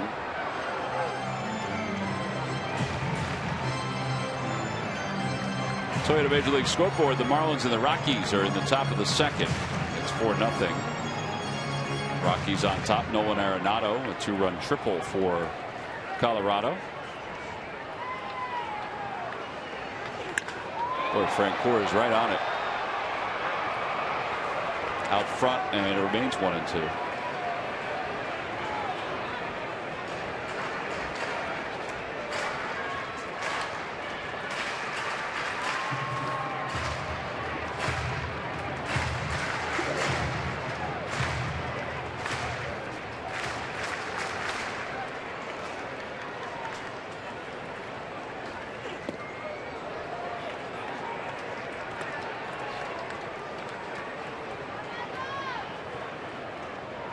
Two balls, 2 strikes.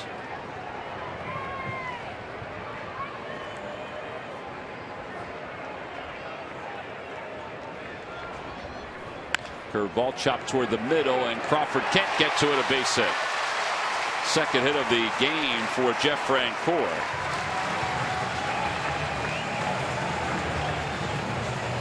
Cody Ashley's coming up. He's 0 for 2. Let's check in with Murph with the St. Joseph's University Major League Notebook. All right, thank you very much, Tom. Well, yes, and the San Diego Padres are hoping that Will Myers is close to returning.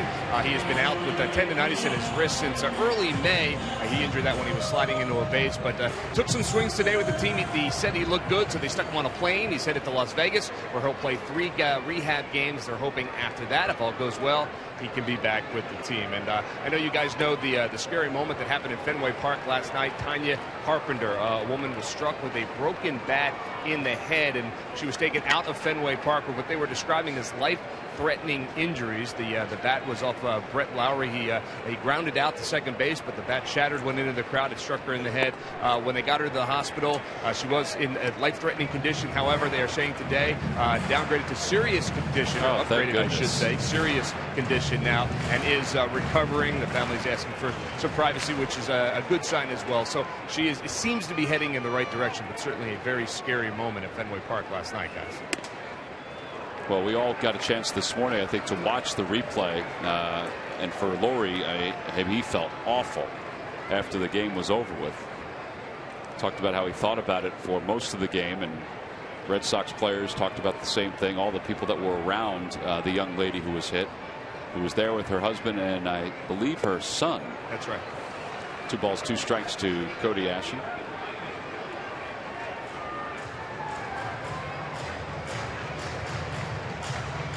Ashley has flied to center. He's also gone down looking on strikes.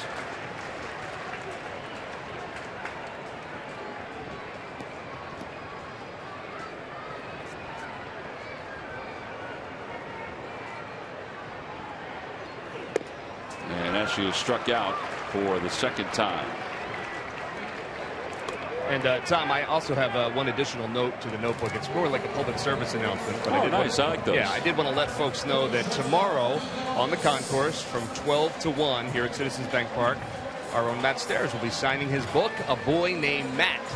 So if you want to come down and get a book and meet Matt Stairs, get a book signed as well, you can do that tomorrow right before the game, 12 to 1. All right, so public service announcement delivered. Yeah, Murph, we were thinking about it up in the booth. In fact, Mike brought this up that maybe you can bring in your GoPro and Matt can wear it around his head and he can get some footage of that's not the fans a bad coming idea. in. Yeah. Okay, we can do that.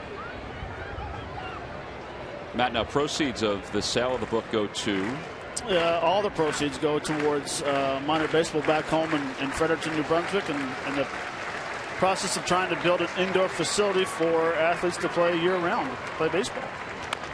To the right side, Galvis trying to beat this throw back over. He does not do it. Crawford makes an unbelievable exchange at second base. It's a 4-6-3 double play, and the inning is over.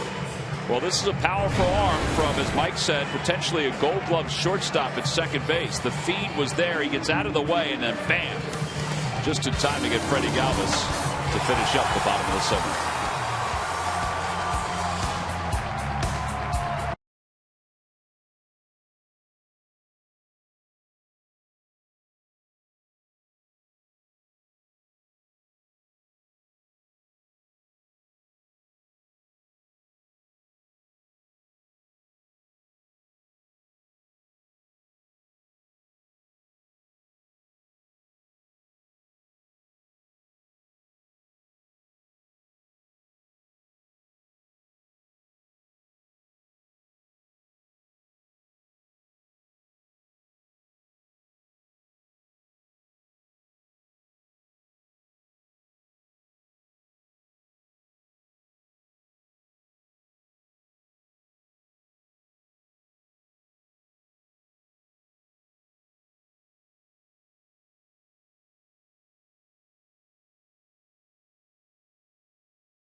McDonald's new sirloin 3rd-pound burgers. Choose from 3 varieties at $4.99 each. McDonald's, I'm loving it. And by Toyota, where will Toyota take you? Visit buyatoyota.com today to find out. Toyota, let's go places. Well, it looks beautiful in the center city.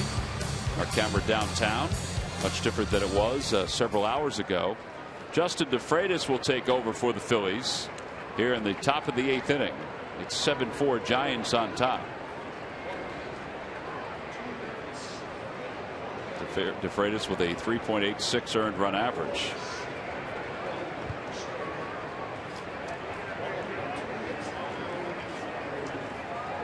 As you were talking about the 2-out hits that the Giants have picked up in today's ball game, yesterday's game, they came into this game with 103 runs scored with 2 outs. So 228 runs overall, which is middle of the pack in the National League, but 103 with 2 outs.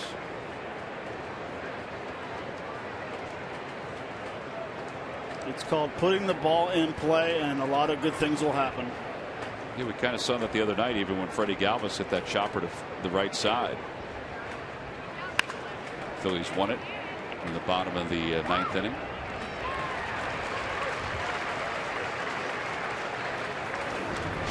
All right, it's time now for our Hyundai defensive play of the game, and we just saw it in the bottom of the 7th inning. There's a chopper hit by Freddie Galvis. 4-6-3. Crawford getting rid of the ball very quick. Makes a very strong throw. Gets out of the way of Frenchie. Strike to first, showing off the arm. Nice play. That's why it's called the Hyundai defensive play of the game. Brought to you by your local Hyundai dealers. And that double play, Freddie Galvis now 0 for 29. We mentioned that play the other night, which was the 11th inning, not the 9th inning, the 11th inning. That he did not get a hit with, but he still put it in play and got the run home to win the ball game for the Phils.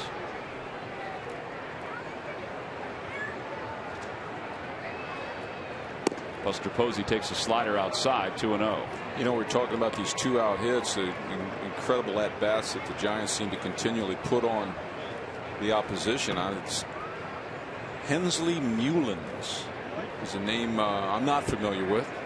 You may be, Matt. Is the hitting coach for the Giants. The ball's hit well. Revere on the run out toward the track, has room, makes the catch. Buster Posey just misses a home run to center field. Freitas took just enough sting off of that one. But Hensley Mullins, you had some background on Hensley Mullins? He was the top prospect, right? Bam Bam? Yeah, one of the top prospects in the Yankees organization for a long time. Wound up going over to Japan and had a little more success in Japan than he did here in the United States.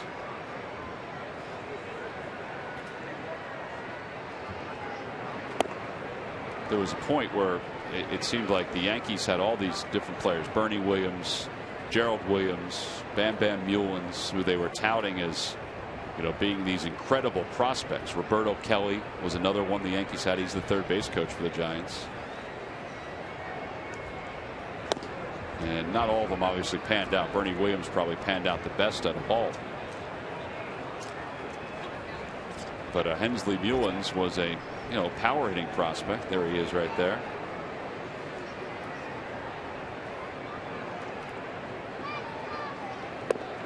He actually managed the Team Netherlands in 2013. 2013, which they were exciting. I mean, they were 4-4. 4-4.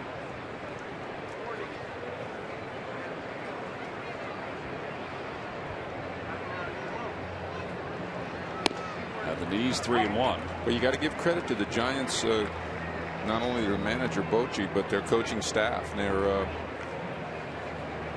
minor league people, player development people. Players seem to get better when they go there.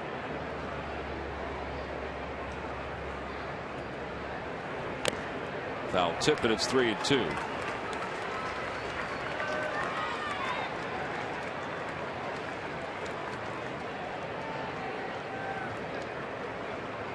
Hensley Mullins, with his 3 years over in Japan, hit 77 home runs in those 3 years. Had over 100 hits in each of those seasons.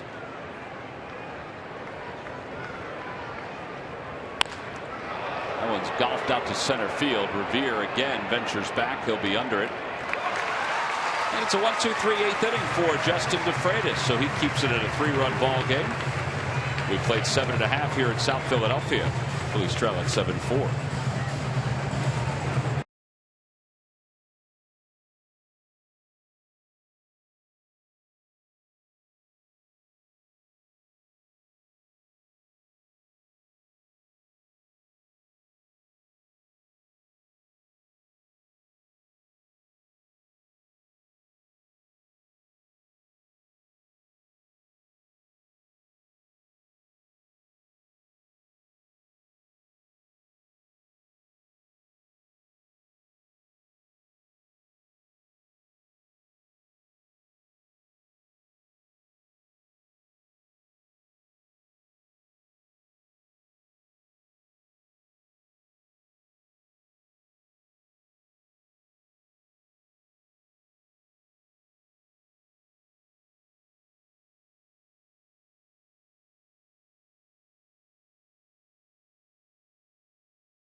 For the 8th inning here at Citizens Bank Park. 2015's Food Service Breakout Player of the Year is W.B. Mason, providing amazingly low prices on kitchen disposables, consumables, smallwares, and so much more from your new restaurant partner. Who but W.B. Mason? Carlos Ruiz will lead it off, then in Andres Blanco, pinch hitter for the pitcher. Jonathan Papelbon is warming up in the pen. I think we say this a lot, that there are times where he just needs some work.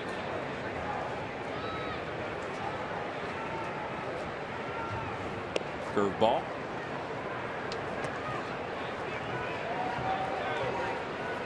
Bumgarner and the number of pitches that he's thrown here today. Anything surprise you there, Matt? No, not a bit. I mean, two-seam fastball. He mixes in once in a while, but you know, that slider / cutter.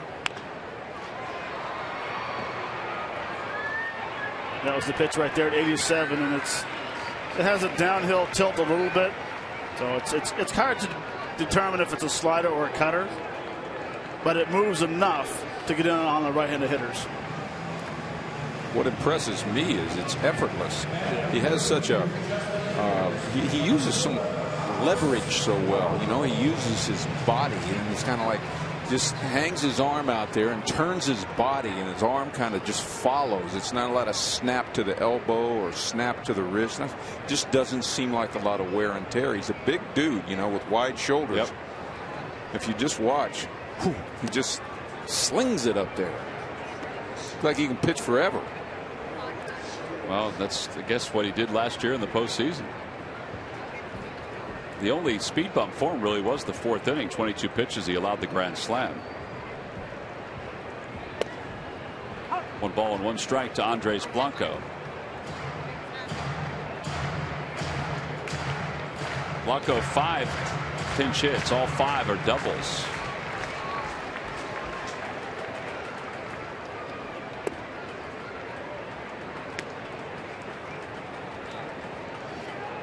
Andres has been a great off the bench player for the Phillies this year.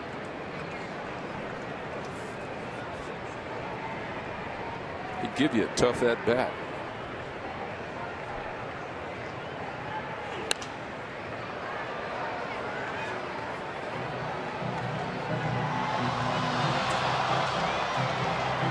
There is Papelbon throwing in the pen.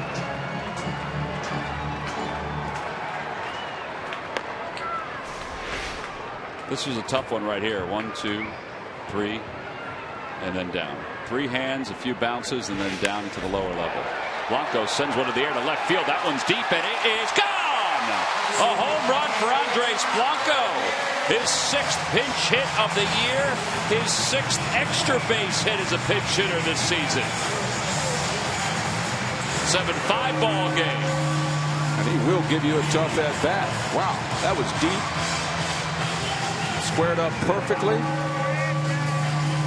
and boy, does that extra run that that we gave away. Bumgarner drove it in with 2 outs. Loom big right now. Blanco gets a fastball inside. Does a very nice job hitting the ball in the ballpark. They turned on it beautifully.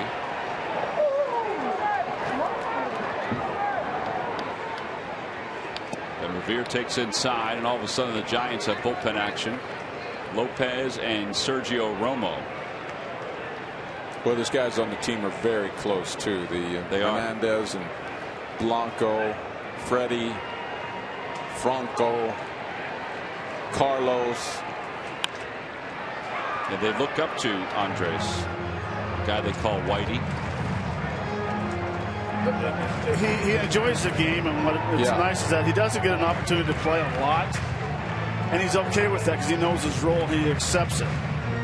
He knows he's going to get some opportunities for big at bats, and that's the key for bench players, to accept your role.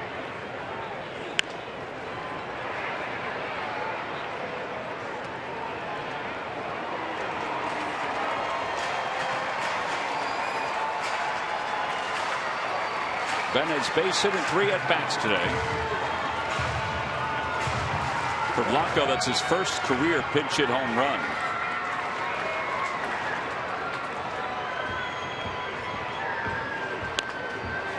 Bear stays alive and taps it foul.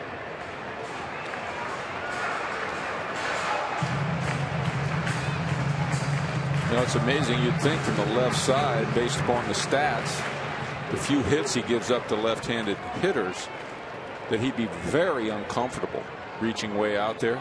But I had yet to see, you know, even an inside pitch to a left-handed batter.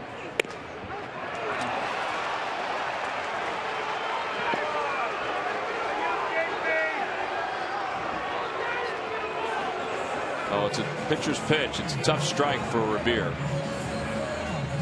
It's his 21st game now with 10 strikeouts or more as he picks up number 10 by getting Revere looking.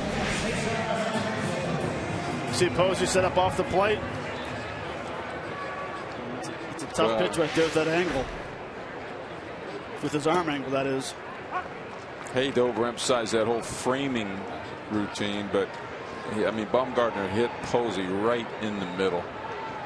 We have a little bit of just a little bit of an off angle on the center field camera here. You see we're a little bit off the inside corner looking over the pitcher's right shoulder, so we don't get the actual angle of the pitch crossing home plate.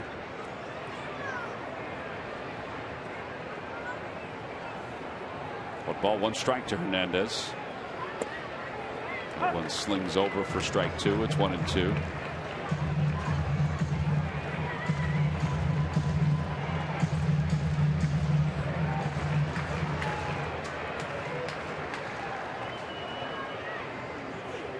And a called strike 3. 11 strikeouts for Bumgarner. That one looked a little bit better than the one that Revere was punched out on. Phillies do get a run, though, on the home run by Andres Blanco. We're through 8. On to the 9th. Jonathan Papelbon's coming in.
Season. Now, nominations are accepted on a rolling basis through August 3rd, 2015. You can go to Phillies.com/scholar for more information. Write an essay sharing how you are contributing to the common good through service. You must have a 3.0 GPA, be average or better. Again, go to Phillies.com/scholar for more information. Top of the 9th inning. Giants lead at 7-5, and Jonathan Papelbon will be the new pitcher. Papelbon, 23rd game, 1-0, a 1.23 ERA.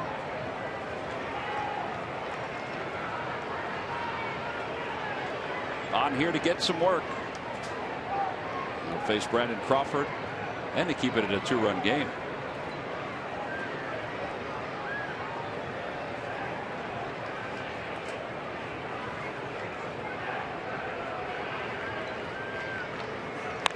Line drive caught by Ralph, one away.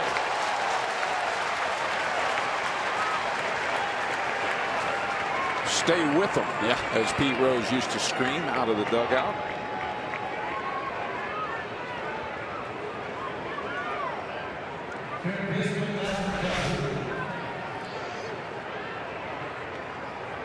Didn't have to move, really. No. Now, would Pete yell it when he's playing first base and he would catch it like that? I hope not. Duffy takes on the outside corner. It's 0-1. Santiago Casilla is warming up in the bullpen for the Giants. Pete might yell anything at any time, anywhere.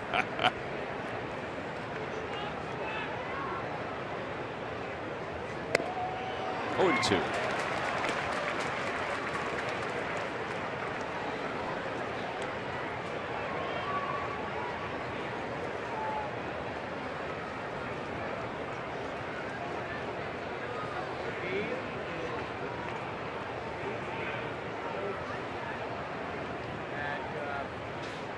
Got him.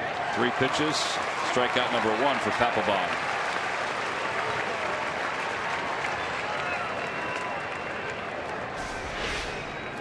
Bread and butter. Very nice slider right here.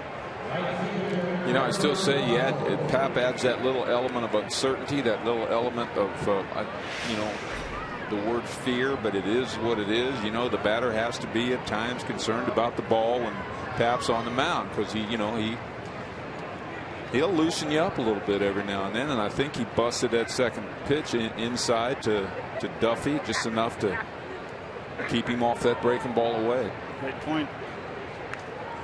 He bunts up the third base line. Ruiz quickly off, throws from his backside, and it's not in time. And Blanco's aboard. Great effort by Ruiz. I'm not even sure if he would have been able to throw that cleanly, whether he would have had him or not, because Blanco was moving up the line. I think Blanco would have beat it out.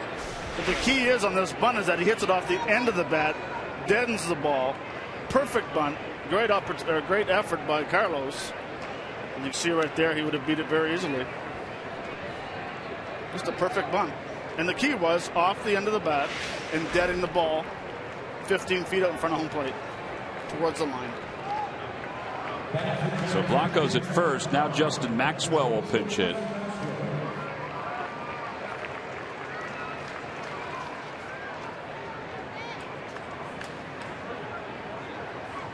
Maxwell chops it left side. Galvis circles it, has it, throws on the run, and it's in time to get Maxwell. Side is retired, no runs, 1 hit, and 1 man left. Does not look like they're holding the defense. The Phillies have 1 more chance when we return.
Chance. Let's take a look at that last play. Well, and it's great. And if you look at the umpire, his vision is right on home plate. And what he's doing, he wants to see the foot. And what he's doing, he's trying to listen for the ball to go in the glove. He hears the sound right there, sees the foot, hits the base. You know, so he's listening for the ball hitting the glove. And that's an absolute great call by Mark Wagner.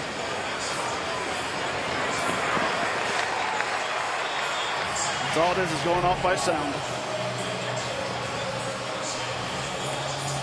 Bruce Bochy was kind of caught in between. He originally said, no, we're not going to challenge it. And he said, well, let's hold off a second. And he just said, after looking at it, that, yeah, they got him. So now Santiago Casilla will come on in place of Madison Bumgarner. 8 innings, 6 hits, 5 earned runs. At 11 strikeouts, Casilla 4-1 with an ERA of 2.70. He pitched in last night's ball game. I don't know whether I agree with this. If they ask for a little trouble right here, now they bring Utley and Howard into the game. Yeah, they have to. I mean, this is their closer, obviously, but they have 2 lefties. I understand. They bring Affeldt in. You kind of neutralize Chase and Howard. Well, especially with Bumgarner throwing 98 pitches. Yeah. Sometimes they get hung up on that closer's got to pitch the final inning no matter what.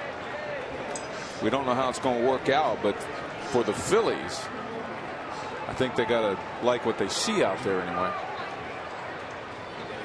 Well, Maikel Franco will lead things off. Assuming they're not going to take him out. Well, they do have the lefty warming up, but I think that wouldn't be for Utley. Might be eventually if they get to Howard, because that would be some problems. There's Lopez.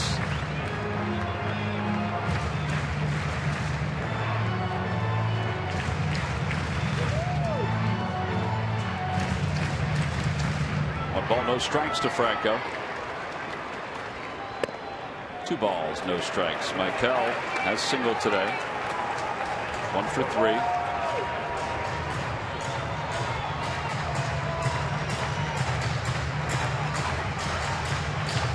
They'll take a strike right here, right, Matt? I would hope so.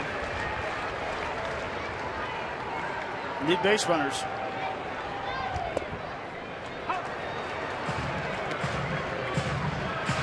People wonder why you do that. If you swing the bat, you reduce your chances of getting to first base. So you have to give the pitcher a chance to put you on base before you have to swing before you're forced to swing the bat when you're behind in the ball game. Now, if we were only down 1 run, he could turn it loose. Outside. Ooh. 2 balls, 2 strikes. It eliminates the chance of swinging the ball slightly out of the strike zone. You know what I mean? The ball a little bit high, making an out on a 2-0 pitch. Just good baseball to do that. He pulls that one toward the hole, backhanded by Crawford, and in time to get Franco 1 away. Well, Franco reached out and made contact, which is a good thing. He did hook the ball a little bit. Good pitch. But man, give Crawford credit for easing over there, backhanding the ball, collecting himself, and throwing a strike when, you know, the tying runs in the on-deck circle. There you see it.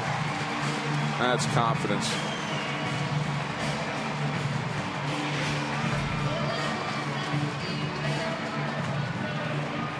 First shift we've seen in the game. Yeah, really. Utley's numbers as a pitch hitter include 5 home runs, 0 for 5 lifetime against Casilla. Francoeur's on deck. Ashley's in the hole. In an interesting predicament here if Utley gets on base. Yeah, with Francoeur, who has 2 hits, including the grand slam today.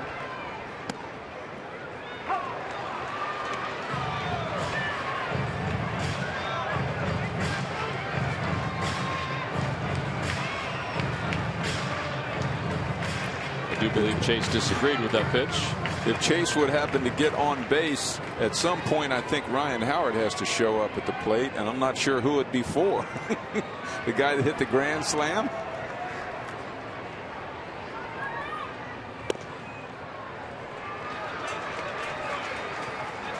I would think they'll let Francoeur hit. I think they pinch hit for Ashley. What do you think? Yes, no? Although Ashley is a lefty. Well, I think a lot has to do with the man standing down the bullpen. Well, that's right now. true. That's true, too. What matchup do you want?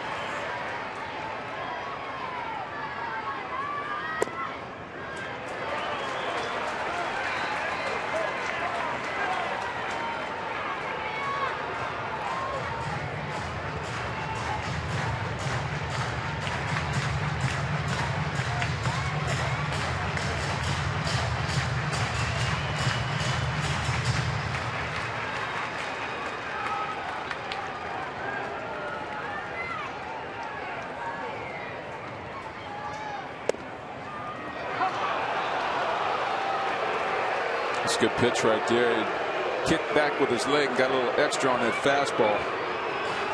Painted it. Watch him kick up there. Well, wow, inconsistency with that low pitch. Yep.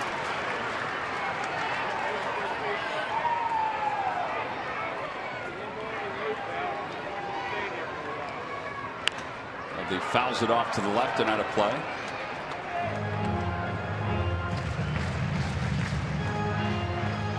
One thing you notice about Chase,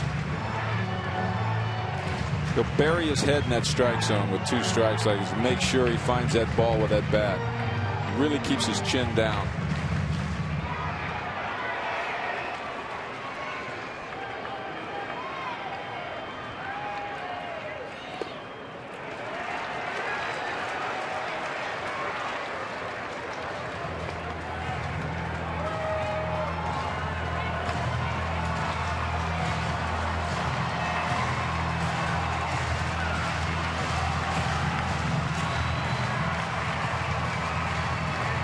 It's 3 balls and 2 strikes to Chase. 2 managers making their moves here in the 9th inning.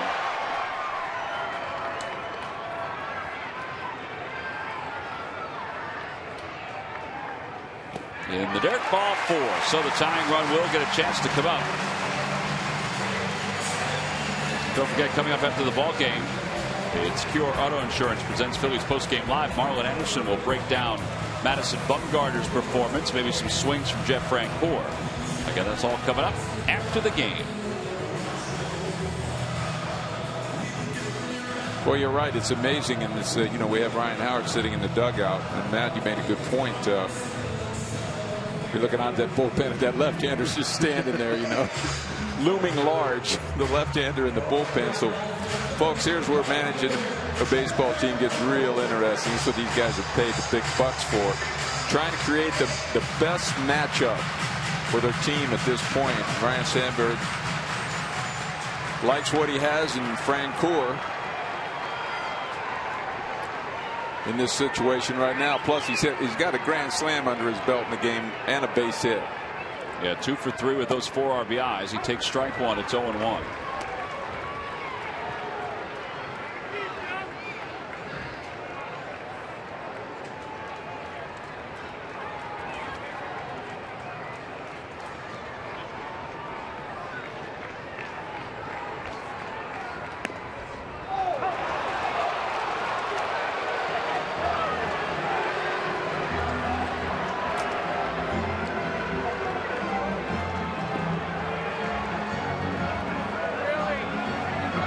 Winners hearing it from Francoeur, hearing it from the Phillies dugout. 0-2 pitch and a called strike 3.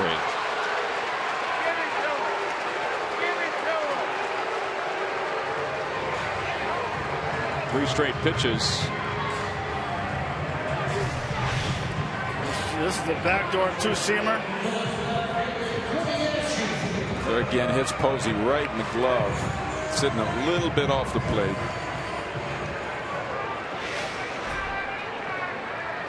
Well, now it's left to Cody Ashley, who's 0 for 3 today, 0 for 7 in the series.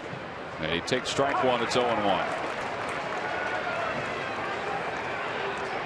So if you folks out there that love the game, like to second guess a little bit, like to do a little managing yourself, you got this matchup or Ryan Howard against that left-hander in the bullpen. Yeah, because whether it's a bluff or not, that's the thought, is that if Howard comes up for Ashe, then Lopez comes in. So you like the matchup of Ashe against Castillo, Castilla, better than Howard against Lopez. Outside, 1-2, Santiago Casilla.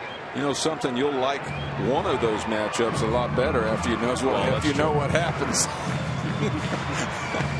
I think I'd rather have the lefty against the righty here. What do you guys think? Are you saying you don't want our biggest home run threat up there in this situation? I don't know if I want him against the left-hander. 1 ball, 2 strikes. 2-2.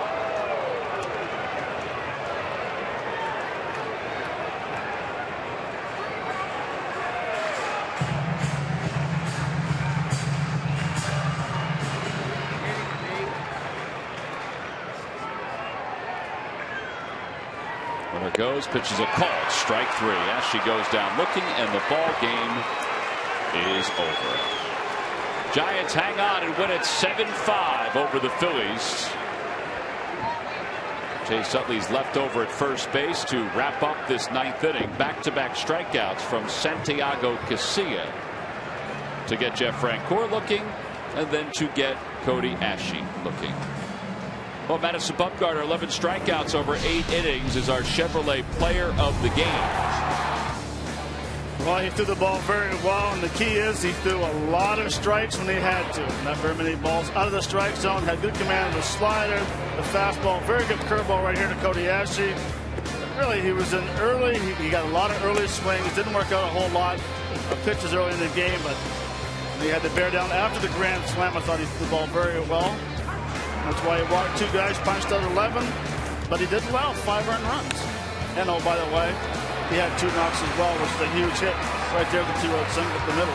Yeah, that turned out to be a big one since the Giants won it by 2, 7-5. He is our Chevrolet player of the game. Santiago Casilla right down the chute against Cody Asche to wrap up this ball game and preserve the win for the Giants.